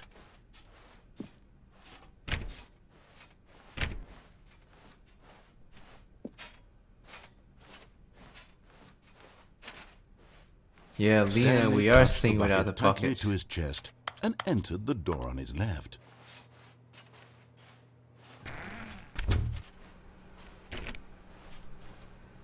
Huh.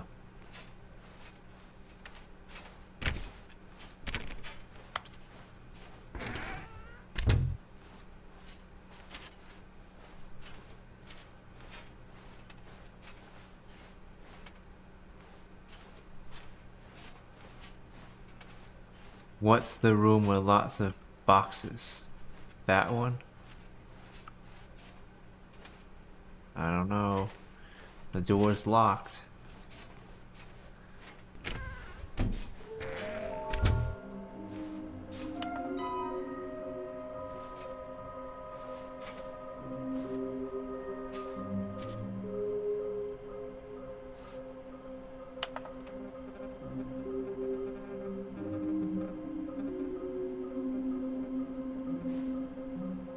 Saw one in the cargo room. 421 building a bridge. There's the cargo lift. The cargo room would have a lot of boxes.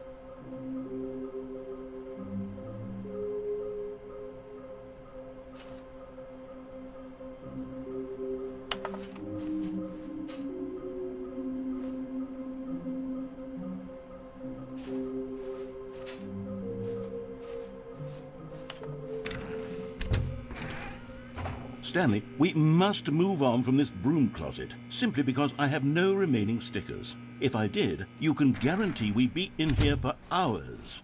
But alas, coming to a staircase, Stanley and the bucket walked upstairs to the boss's office. His office.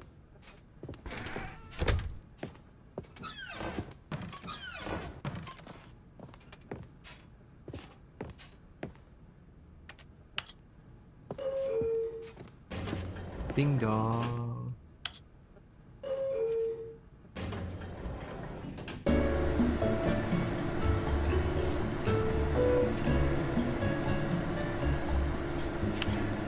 I don't think there's an ending here.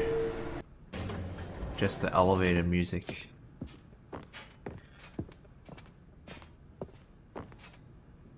Alright, we will try again to get out of this. Stepping into his manager's office, Stanley was once again stunned to discover not an indication of any human life. Crushed by the weight of this Come revelation, on. Stanley may have broken down into an emotional dumpster fire Darn if it. not for the soothing presence of the bucket. Even now, in his darkest of hours, did the bucket's warmth and guiding light pierce the dark clouds of confusion and chaos. It would be with him always. The bucket would, and he knew it. The two of them were inseparable. At this point, Stanley was so absorbed in the tender spiritual connection he shared with the bucket that he didn't notice the keypad behind the boss's desk. Nor in his bliss of simply being near the bucket did he have any notion that the PIN number for the keypad was 2845.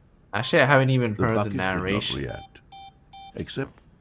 except perhaps a tiny glow of warmth. Subtle, yes? Stanley just sat around twiddling his thumbs. Trying to input anything on the device was useless, since he could never possibly know that the combination was 2845.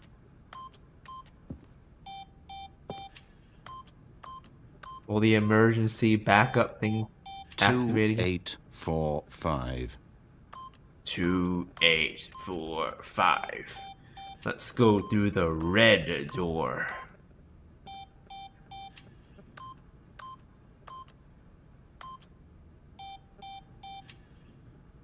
Forgot, but it turns out that the panel's emergency override kicked in, and the door just opened all by itself. And Stanley got the hell along with the story. Well, whoop-de-doo. Yeah.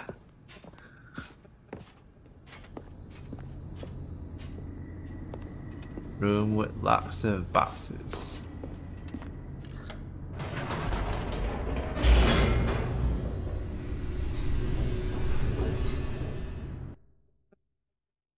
Let's try to escape the sign.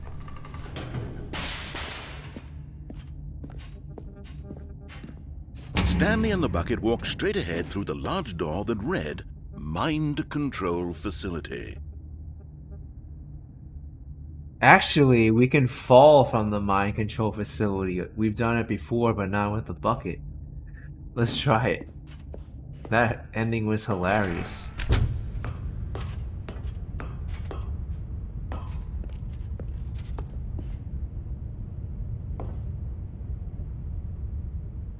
But just as Stanley was about to proceed further into the mind control facility, he tripped and fell over the railing and into the dark void below. Thankfully, he fell directly onto the bucket, which safely cushioned his fall. Now, what to do next, Stanley wondered. Stanley and the bucket could find no way out of this enormous pit, and so eventually they decided that the best thing to do would be to simply get comfortable down here. No rock music. So this they time? set up a little couch and relaxed. It really wasn't so bad down here, a bit cold perhaps. What? After some time had gone by, they installed a few shelves as well, and a sort of kitchenette that was useful for This when is the bucket cool. was craving paninis. But it wasn't until the rugs and the standing lamps came in that it really Where did all started to this come feel from? like home. In fact, after some time, Stanley realized that it had been ages since he had even thought of the mind control facility at all. He'd never gotten to fully explore what was up there, never been able to unearth the many mysteries of the mind control facility. This lack of closure began to eat at him. Soon he was dwelling on his regrets, and the state of their home slowly decayed as Stanley became withdrawn and neglected the cleaning. It unsettled the bucket deeply. Stanley wasn't usually like this. The bucket tried to reach out to him again and again, but to no avail. All Stanley could think about, all he could talk about, was going back, doing it over again, staying on the path. It was a mistake to leave the path. It was a mistake. It was a mistake. I need to do what the narrator says. I need to see the true ending. This made no sense at all to the bucket, which was simply trying to live its life down here as comfortably as possible. Yet Stanley was unconsolable. This isn't an ending. This is just a hole in the ground. The bucket sighed.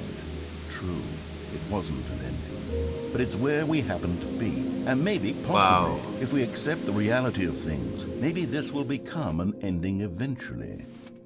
It's what the bucket was counting on. The two of them waited for a very long time.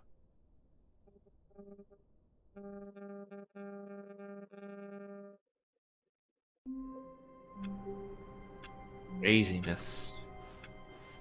All of his co-workers were gone. What could it mean? Alright, I know Stanley where the decided to go to cargo the lift meeting is. room. Perhaps he... The embrace of an old friend, a weathered companionship that stands the test of time. Stanley clutched the bucket tightly to his chest. This was not the correct way to the meeting room, but Stanley had felt the bucket calling to him, telling him that the employee lounge was simply the place to be. And here it was. Had the bucket turned out to be correct? Was it... No, never mind. The bucket was wrong. The bucket was Stanley wrong. took the door on his left to go back to the meeting room. Wait, there's a lot of boxes here. And so the two of them detoured through the maintenance section and walked straight ahead to the opposite door.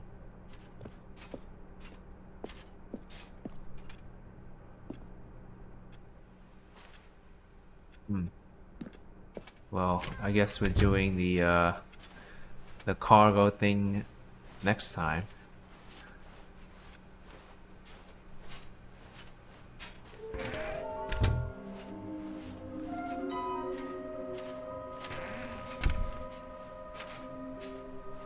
Coming to a staircase, Stanley and the bucket walked upstairs to the boss's office.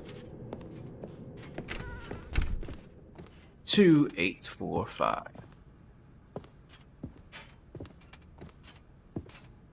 Stepping into... Oh, I did it! I did it!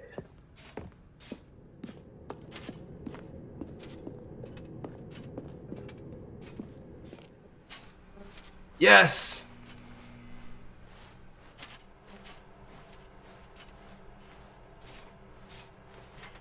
That was such a hard one to do.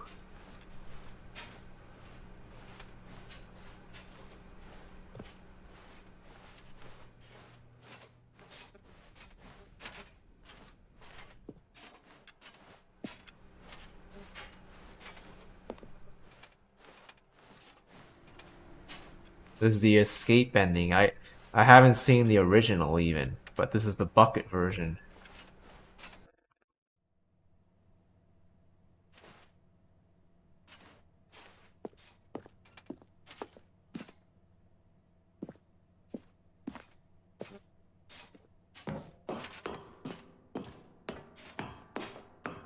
That's crazy that they even thought of this to put in the game. That's so hard to get out before the doors close to the boss's office.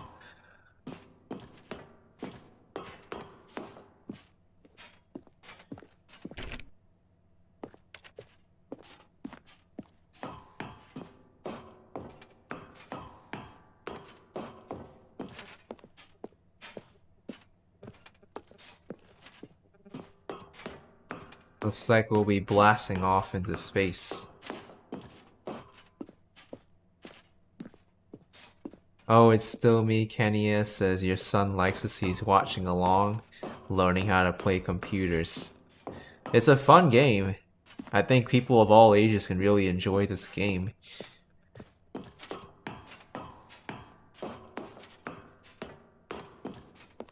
Escape pod.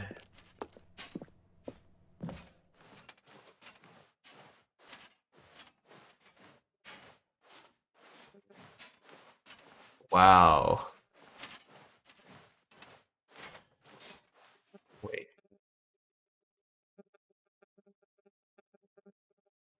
Stanley and the bucket.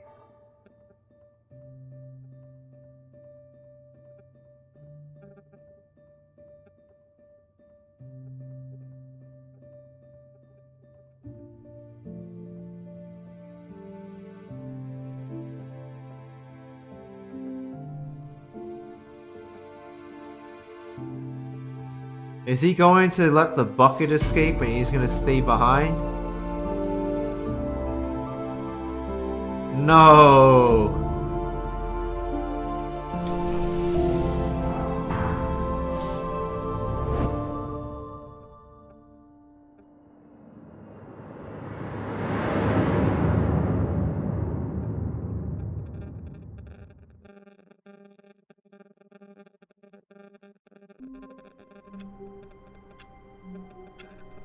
Wow. Stanley had never seen the office this brightly lit. Was it a sign of something? He hoped it was. He hoped very much that it was.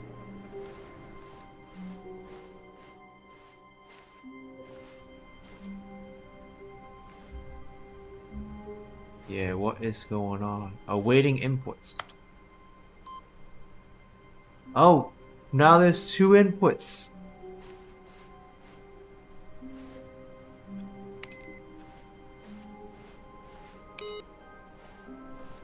There has to be like a really tough ending to get.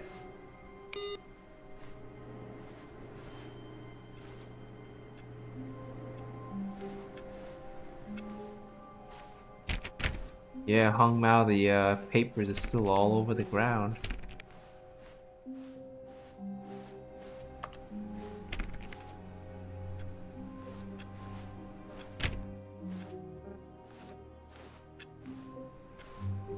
The bucket's not here.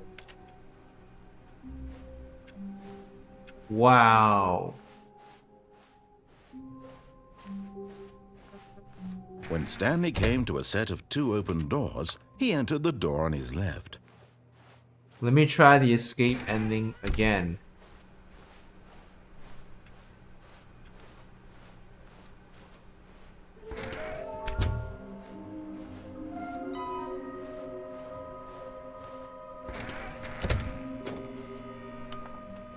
Oh, no. Oh, no, no, no, no, no, no, no, no, no, no, not again. I won't be part of this. I'm not going to encourage you. Coming to a staircase, Stanley walked upstairs to his boss's office. The broom closet.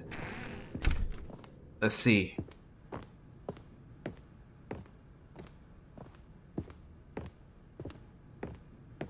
Stepping in. Yes! Yes! I know the trick now. You can't like stop and then go. You kind of have to just keep circling. Maybe we'll escape along with the bucket.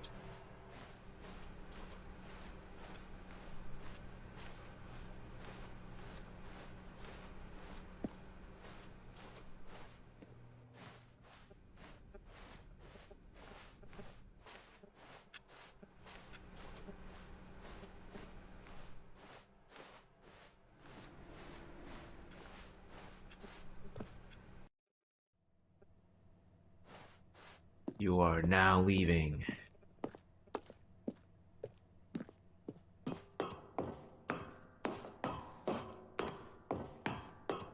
Yeah, Jerry, the broom closet. Too bad for the broom closet.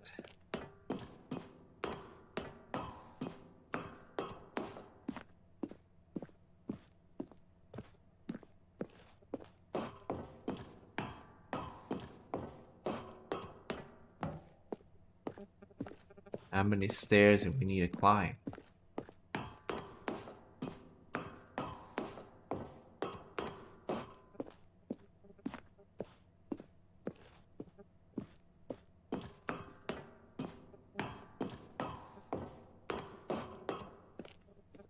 One more. I think 760 is the escape pod.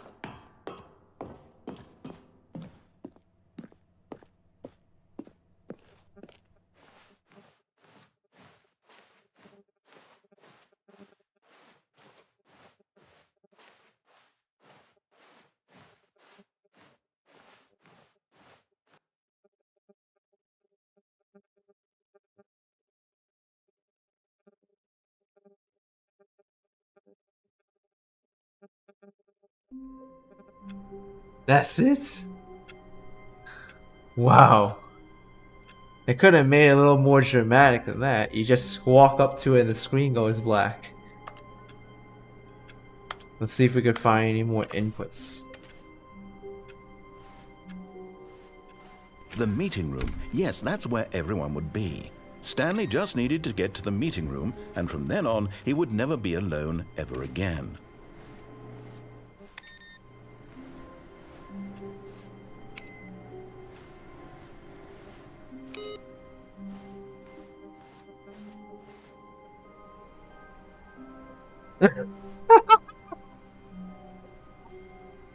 This game thought of everything! Look! Replacement bucket.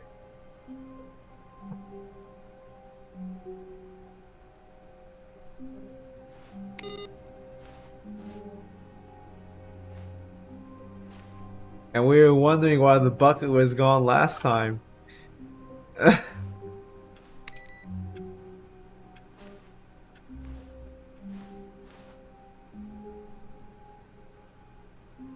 Gosh.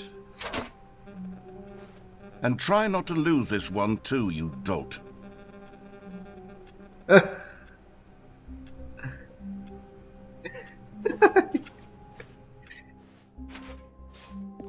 Dolt is such an English slang. Stanley clutched the bucket tightly to his chest and entered the door on his left.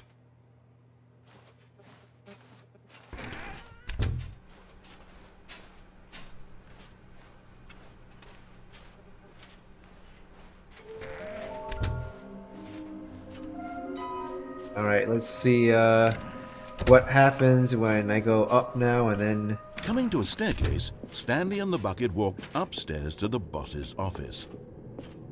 Now we can do this the real way.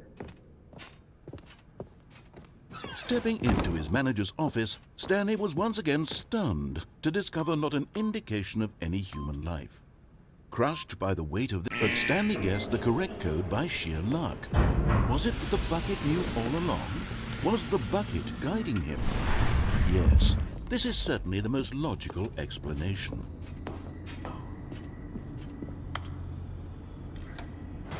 Oh yeah, Lena, I remember that to watch the fern, but I haven't seen it pop up yet.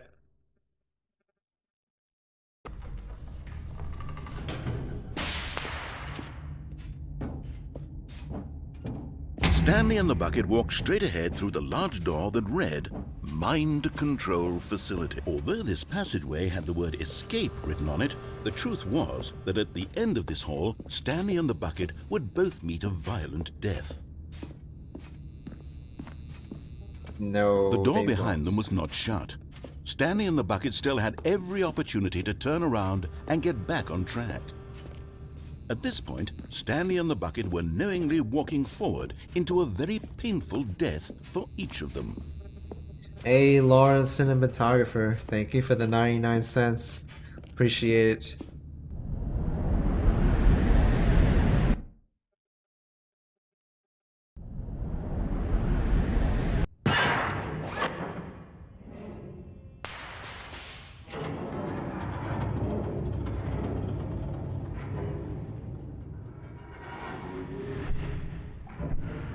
As the machine whirred into motion and Stanley and the bucket inched closer to their demise, Stanley reflected on how meaningless the bucket's warmth and comfort had turned out to be. To be sure, it puts the mind and the soul at ease to embrace the bucket, but what use is a sense of ease when you're about to be crushed to death? This is what Stanley thought to himself, and he sort of kicked himself for wasting so much time carrying a bucket everywhere. Farewell, Stanley, you're wasting so much time carrying this bucket. "Farewell, Stanley," cried the narrator, as Stanley and the bucket were led helplessly into the enormous metal jaws. In a single visceral instant, the bucket's life came to an end, as it was crushed violently to death.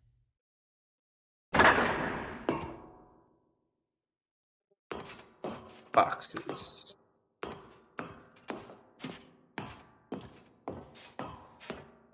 It was a shame, the death of such a magnificent bucket.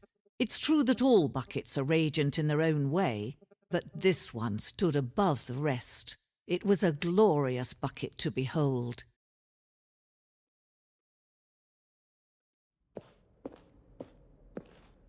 Oh wow. The bucket welcomes you to the grand exhibit.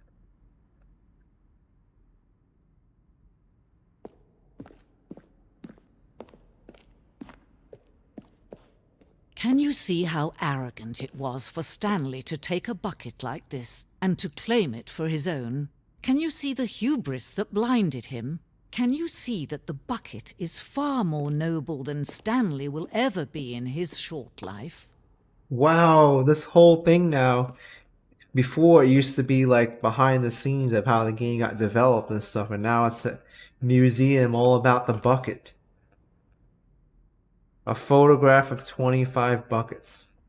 There's a lot more than 25 buckets in there. It must be like hundreds, if not thousands.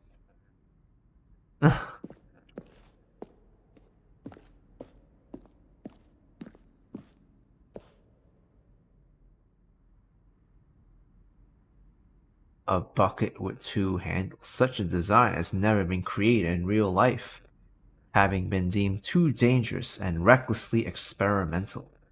Every year dozens are put to death just to attempting. What? Infernal bucket. Wow.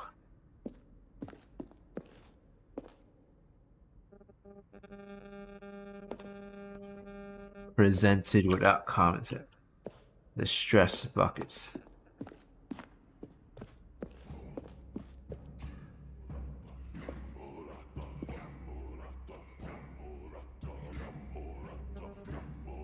Oh my gosh.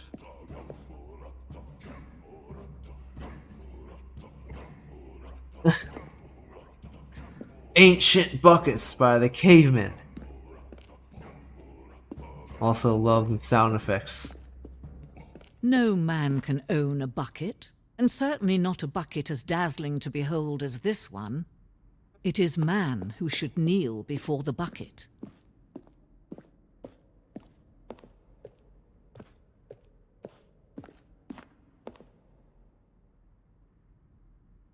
Hanging buckets. Wait, we gotta fall now. Oh wait.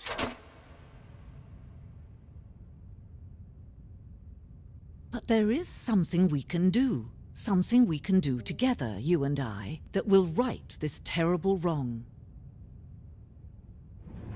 Let Stanley die. Let him be crushed by the machine. Don't reset the game. Don't give him another opportunity to run off with another beautiful bucket. We can save the world's buckets from their treatment as tools and implements if only we let Stanley die together. The bucket shall take its place as ruler, as leader, as commander of a new world, a new vision.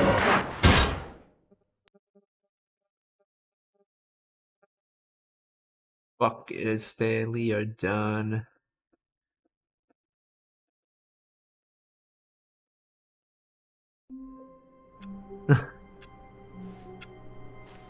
Alright, cargo lift time. Wait, Stanley thought to himself. Am I sure that the orders stopped coming in? How is that possible? They never stopped. Surely I was mistaken. The bucket made Stanley want to be a better man and a better co-worker. In time, perhaps, he would become both of those things.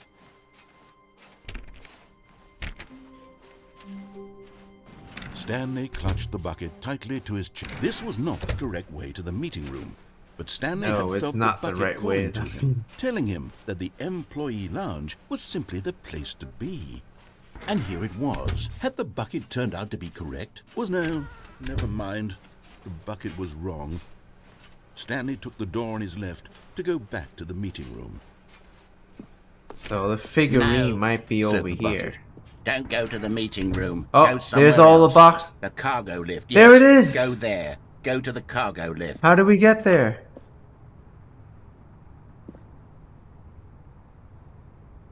The figurine's right there.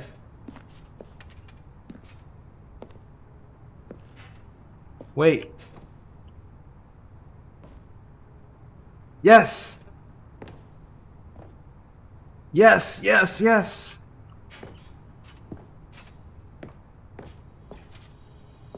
And there it is. The last Yes. Figgly Wiggly. Savor this moment, Stanley. This is a real accomplishment. This is doing something just for the sake of doing it.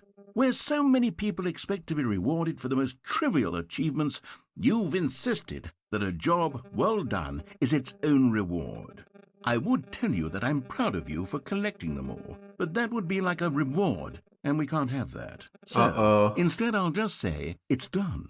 We're all done here. And now we can go to whatever the hell you were doing before you hunted for figurines. Okay. And now we're stuck here.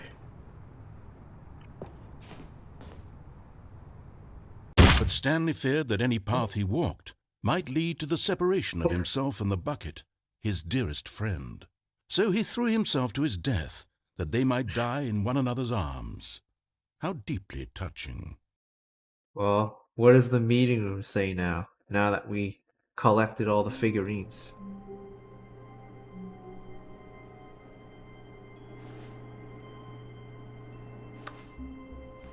Doesn't have that meeting room thing anymore. Stanley, I'm sorry, but I have to put a pause on things. It's those figurines. Those figlets. What? I haven't stopped thinking about them since you nabbed every last one. Wasn't it just the most intrinsically fulfilling moment of your entire life? Didn't it fill you to the brim with inner richness? Yes, I know we're supposed to be telling a story, but won't you please indulge me with one more trip back to the memory zone? I would love nothing more than to revisit the figurines. Just one more time. Wow. The memory zone.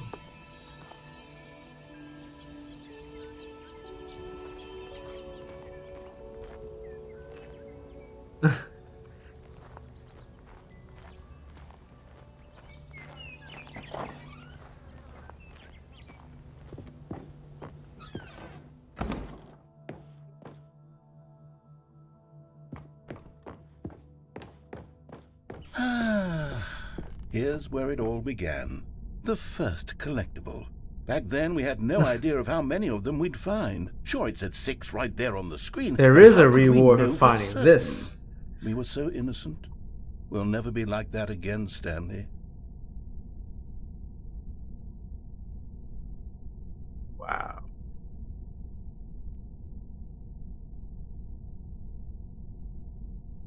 There's another one.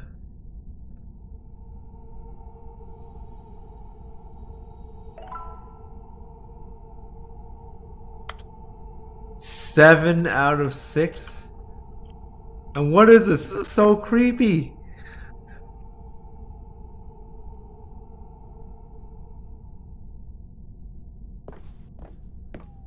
This game is such a tease.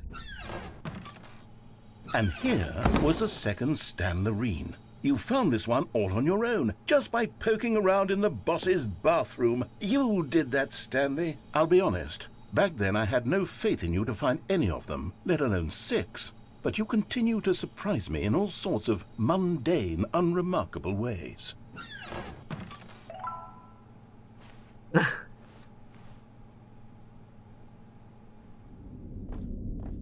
Okay, let's do a little quiz.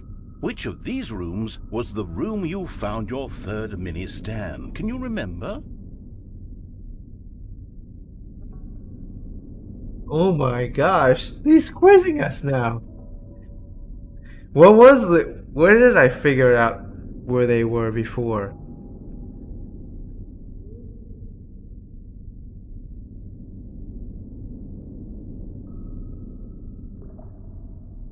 I kind of think the boss's office. I found the third one. As the red and blue doors came afterwards.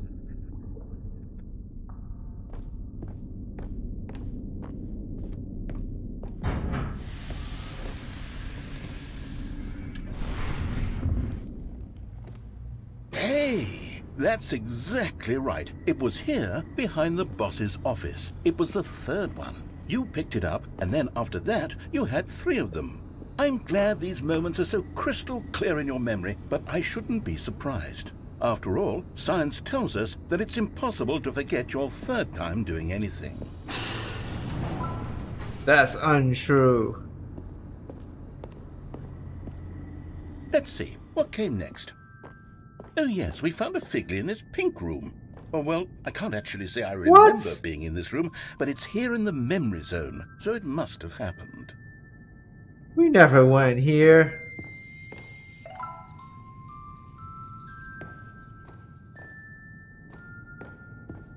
This is a nice room though.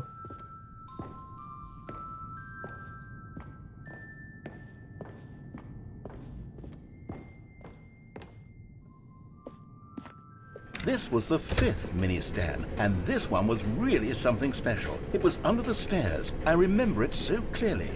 In fact, because this one is particularly special to me, I made a little video to commemorate the occasion. Enjoy.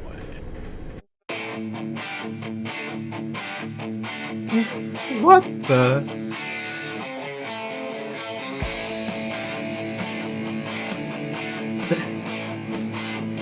This is an old video, like Windows Movie Maker, Windows XP made it.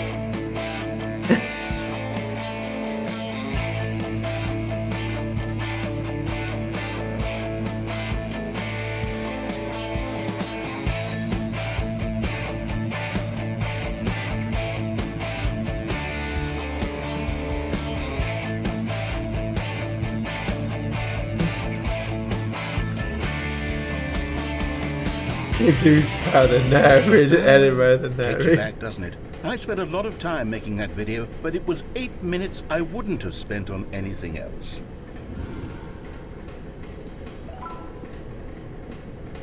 $11 out of 6.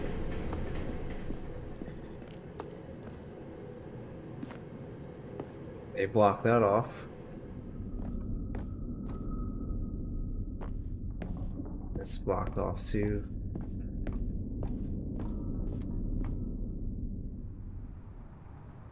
And this one. And then, Stanley, then we came to the last collectible, the Final Figurine, right here in the warehouse. This memory is the most distinct and clear in my mind, perhaps because it was the one that happened more recently than all the others.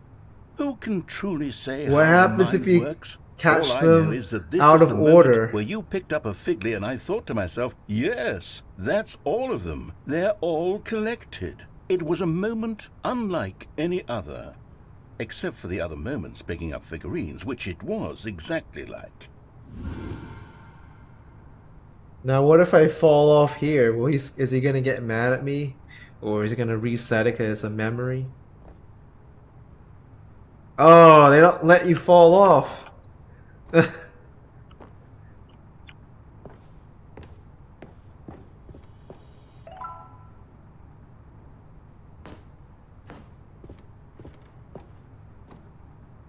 Game doesn't let you fall off.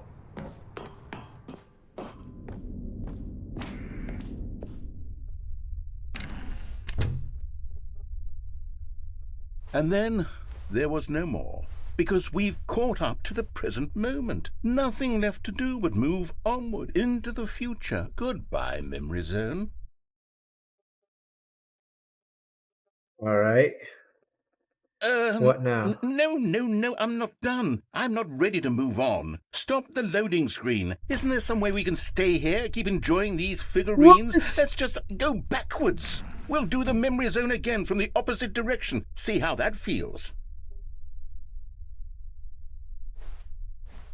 What is going on?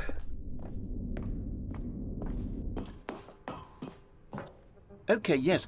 This spot in the warehouse. I remember What this. are we up to I now? must say, of 13 all out the of 6? figurines we looked at in our initial tour of the memory zone, this one is the most distinct and clear in my mind. Let's keep going. I want more.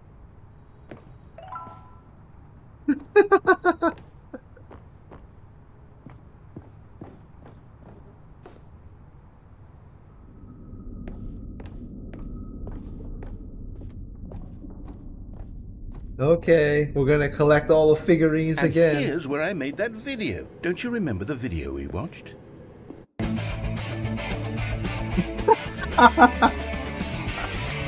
Yes, I love that video. Yes, I love the video too.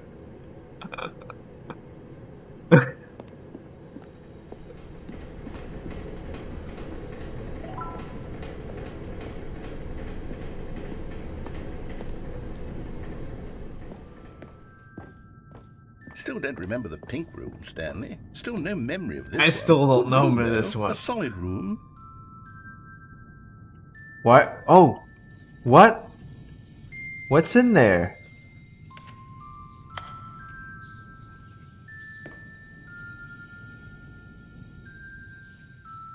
Huh. No clue.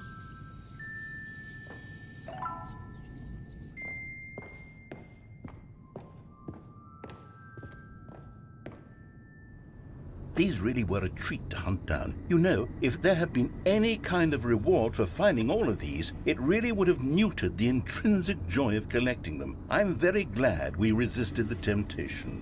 Next one. Yeah, there was no reward for collecting all. 16 out of 6. Alright. What are we gonna go up to?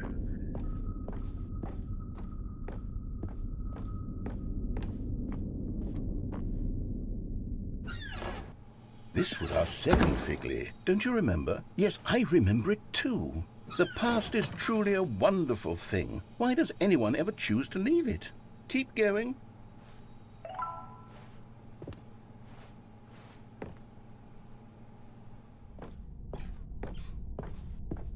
This is it, the very first one we found in the exhibit where I introduced you to the figurines. Oh, I want more memories, Stanley. I want to keep going. What else is there? What came before this?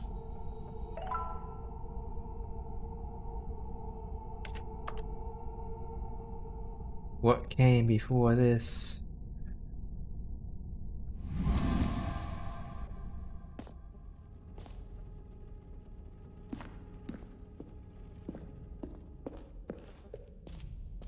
Now what?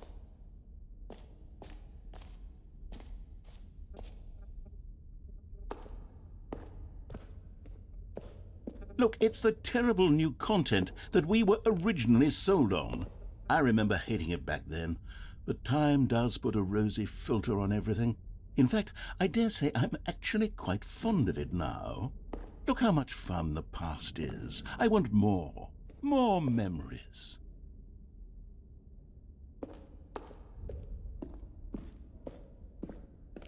Oh my gosh.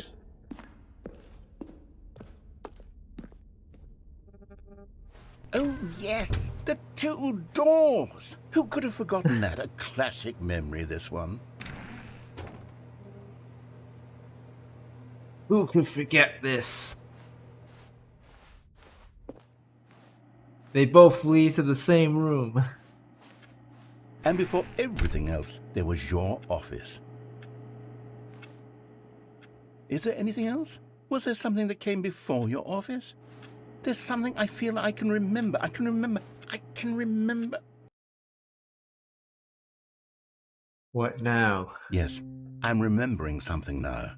I remember before this whole story got started. Back then I was different. I used to make big decisions. I was passionate. I was skeptical. I weighed each decision with profound thoughtfulness. And then somewhere along the way, I stopped making decisions. I became lazy. And I came up with a character named Stanley to do my thinking for me. He would make the decisions, he would decide which way to go. I would cheer him on as he collected figurines for no reason. Why did I invent Stanley? Was I lonely? Oh, wow. Yes, perhaps Background. that's it. Perhaps I needed to imagine I had companionship. And Stanley really did make for a wonderful companion, even if he was a fiction. But I suppose it's grown old. I want to think for myself again. I want to go back to how it used to be. Yes, I can be on my own again. I can do it. I'll be stronger this time. I'll take care of myself. I don't need Stanley anymore. Oh, but he truly was so much fun to play with. You know what? Since we're in the memory zone, how about one more good memory? Let's go back just once and give Stanley one more run of the office, and then I'll retire him for good. I did enjoy telling his story so very much. Okay, here we go. This is the story of a man named Stanley.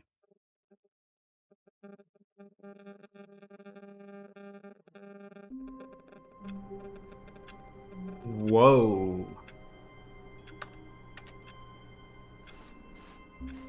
I can't wait to tell this story to my co-workers, Stanley thought. How amusing they'll find it. Oh, won't we all just laugh and laugh at the time I thought everyone had gone missing.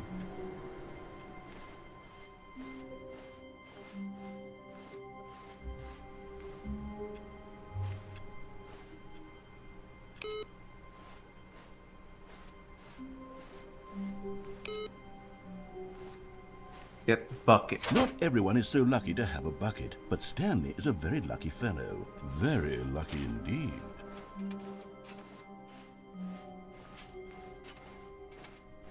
Stanley clutched the bucket tightly to his chest and entered the door on his left.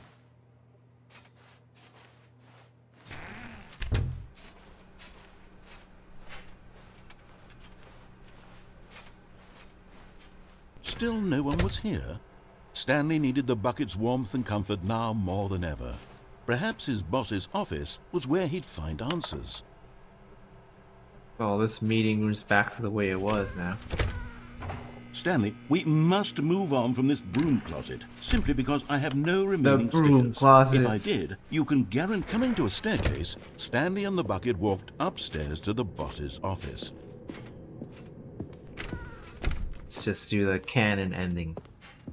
Stepping into his manager's office, Stanley was once again stunned to discover not an indication of any human life. But Stanley guessed the correct code by sheer luck. Was it that the bucket knew all along? Was the bucket guiding him? Yes, this is certainly the most logical explanation.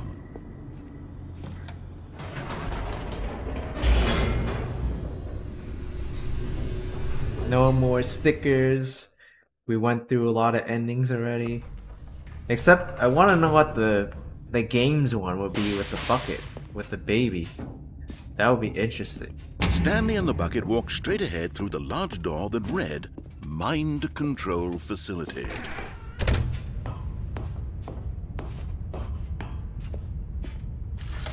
The lights rose on an enormous room packed with television screens. What horrible secret did this place hold? Stanley and the bucket both wondered to themselves.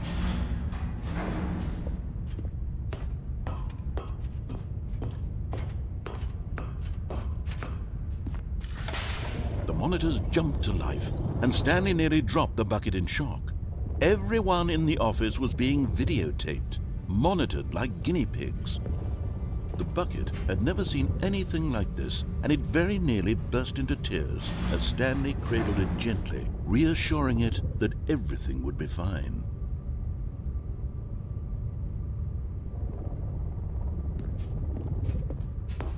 Let's see.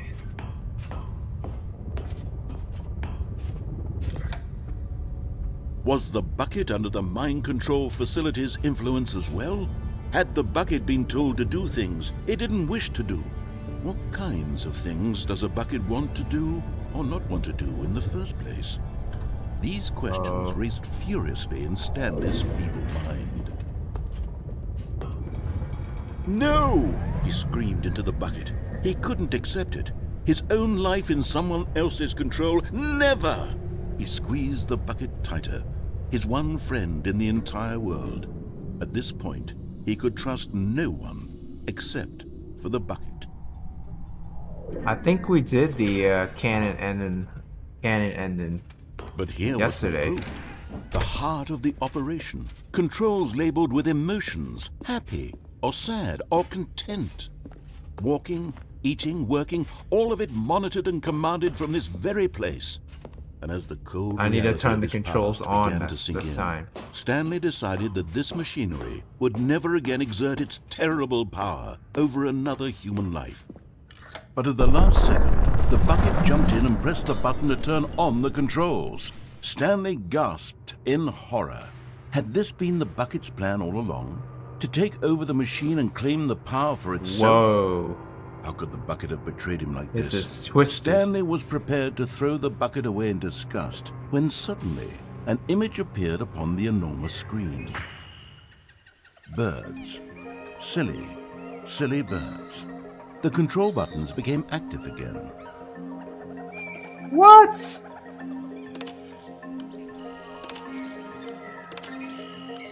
Stanley flipped through one video of silly birds after another, and then it dawned on him. This wasn't a mind control facility at all. It was a facility for monitoring and surveilling silly birds all over the world. The mind controls were only a facade to disguise its true intentions. What? Had the bucket known this all along? Stanley marveled at the metal genius in his hands, the one who had pointed him towards this incredible discovery. Stanley and the bucket never found freedom because they spent the rest of their lives here in this place, flipping through live streams of the silliest birds imaginable. Of all the possible paths his life could have taken, this one was surely the best. And Stanley was happy. A lot of birds.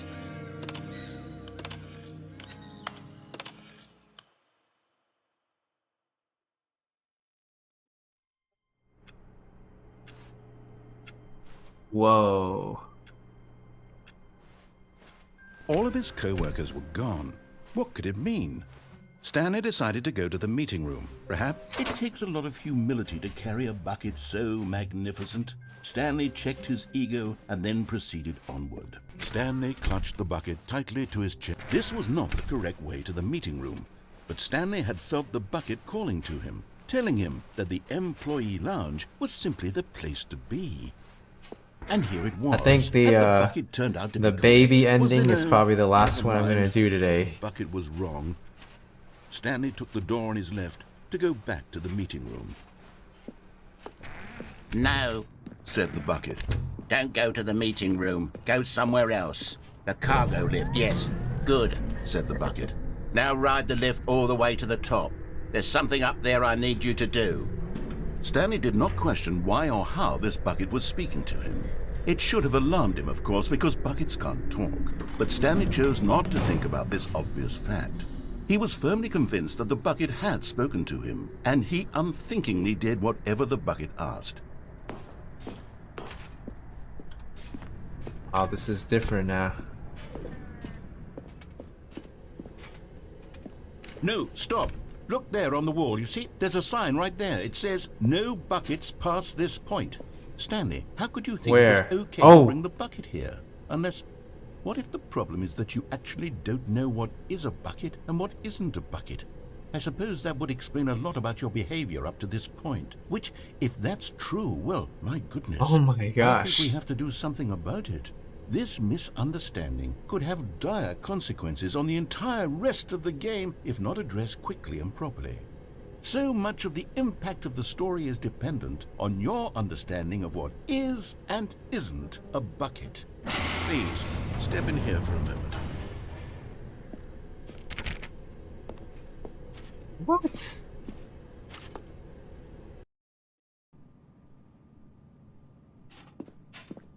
Now then, I'm going to run What you through the some heck? test scenarios, and you'll tell me whether or not the thing I'm showing you is a bucket.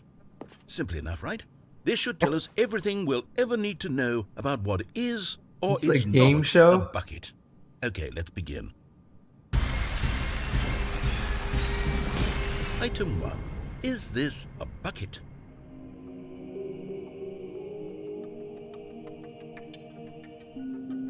Is there a time limit?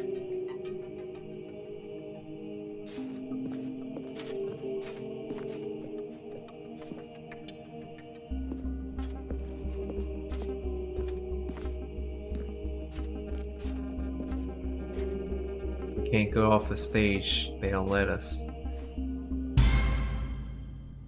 Correct. It is a hologram of a bucket, not an actual bucket. Oh! I got it right. Item 2. Is this a bucket?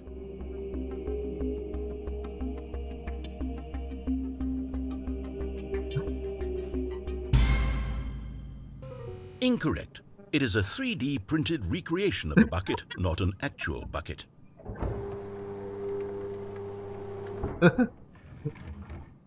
3D printed. Fuck. Item 3. Is this a bucket?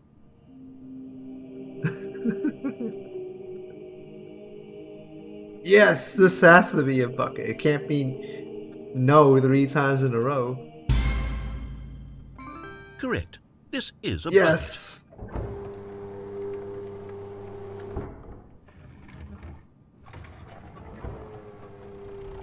Item 4. Is this a bucket? What the heck? Absolutely. Are you hallucinating? This is a tractor. It's an enormous machine that tills the earth. I thought this was a gimmick. How on earth did you manage to screw it up? Absolutely incredible.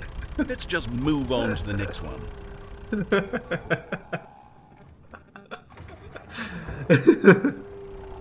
Is this a bucket? Yes. It's a bucket.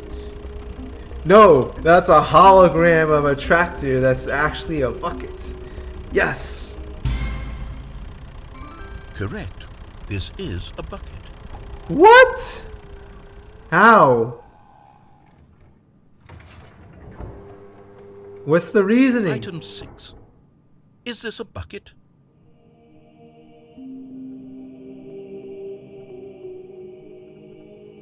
Yes. Trick question. Both. Gotcha. What? How? Both? Item... Wait, hold on. I can't find the next one. Let me see. It should be around here somewhere.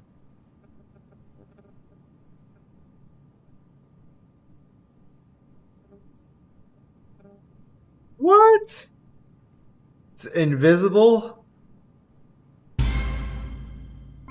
Yes. Thank you. There's nothing here. Of course it isn't a bucket. We both know full well that nothing isn't a bucket. Wait, when I say nothing isn't a bucket, that makes it sound like I'm saying everything is a bucket, which of course is not true. Unless... Is that what you think? Answer me straight, Stanley. Are you trying to tell me that you believe everything is a bucket? Yes, everything is a bucket. You know what? I'm too confused to even sort it out. I've lost all sense of perspective. What is a bucket? What isn't a bucket? Mere moments ago I could answer these questions with confidence, and yet now I'm somewhat adrift. Do any of us know what a bucket is? Am I a bucket? Stanley, I can't keep doing this. I'm losing myself, and myself was all I ever had to begin with. I'm afraid the bucket is threatening to tear our relationship apart. I can't have that. I'm sorry. But I'm going to erase all buckets from the game entirely. What? Okay, here we go. No. What? What happened? Is everything gone? Why did everything disappear? Wait, was everything a bucket? Every single thing in the game was a bucket. Oh my God, I had no idea. How could... Except me. I'm not a bucket after all. And you, Stanley, you're still here. You're not a bucket either. Oh, this is wonderful news. We're not buckets. Yes, I actually feel much more at ease right now. It's delightful to get some clarity on that issue, but it doesn't change the fact that we haven't got a game. So, tell you what, I'll reset everything and we'll put back all of the buckets, okay? And we'll know that it's all a bucket. But if you run into anyone else, maybe don't mention that. Who knows what that information might do to a person? All right, here we go.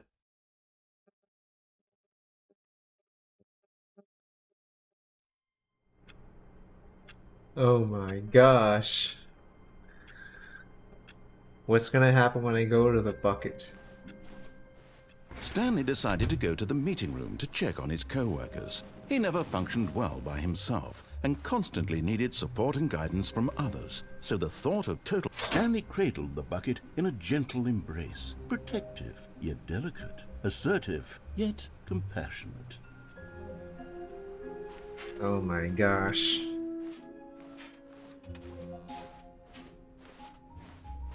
Stanley clutched the bucket tightly to his chest. This was not the correct way to the meeting room, but Stanley had felt the bucket calling to him, telling him that the employee lounge was simply the place to be.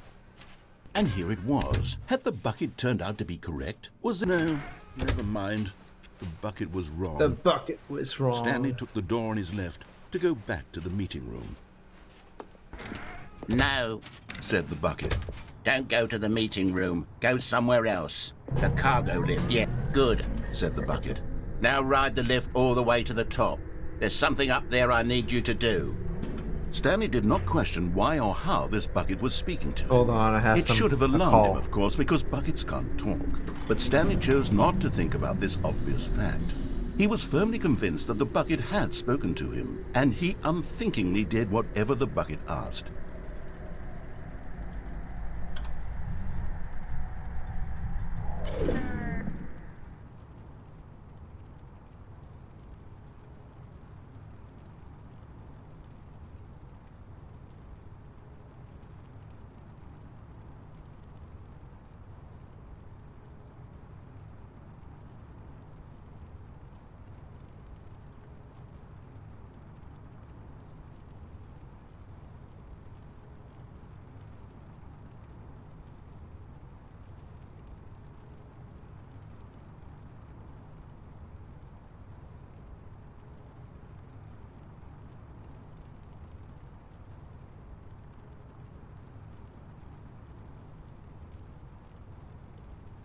Alright, well, I have to get something. Sounded like, I don't know, they need me, so. Anyway, I guess I'll end this off and I'll catch you all later. Thanks for stopping by to enjoy Stanley Parable number 3. It's been pretty awesome. Take care, guys. Bye.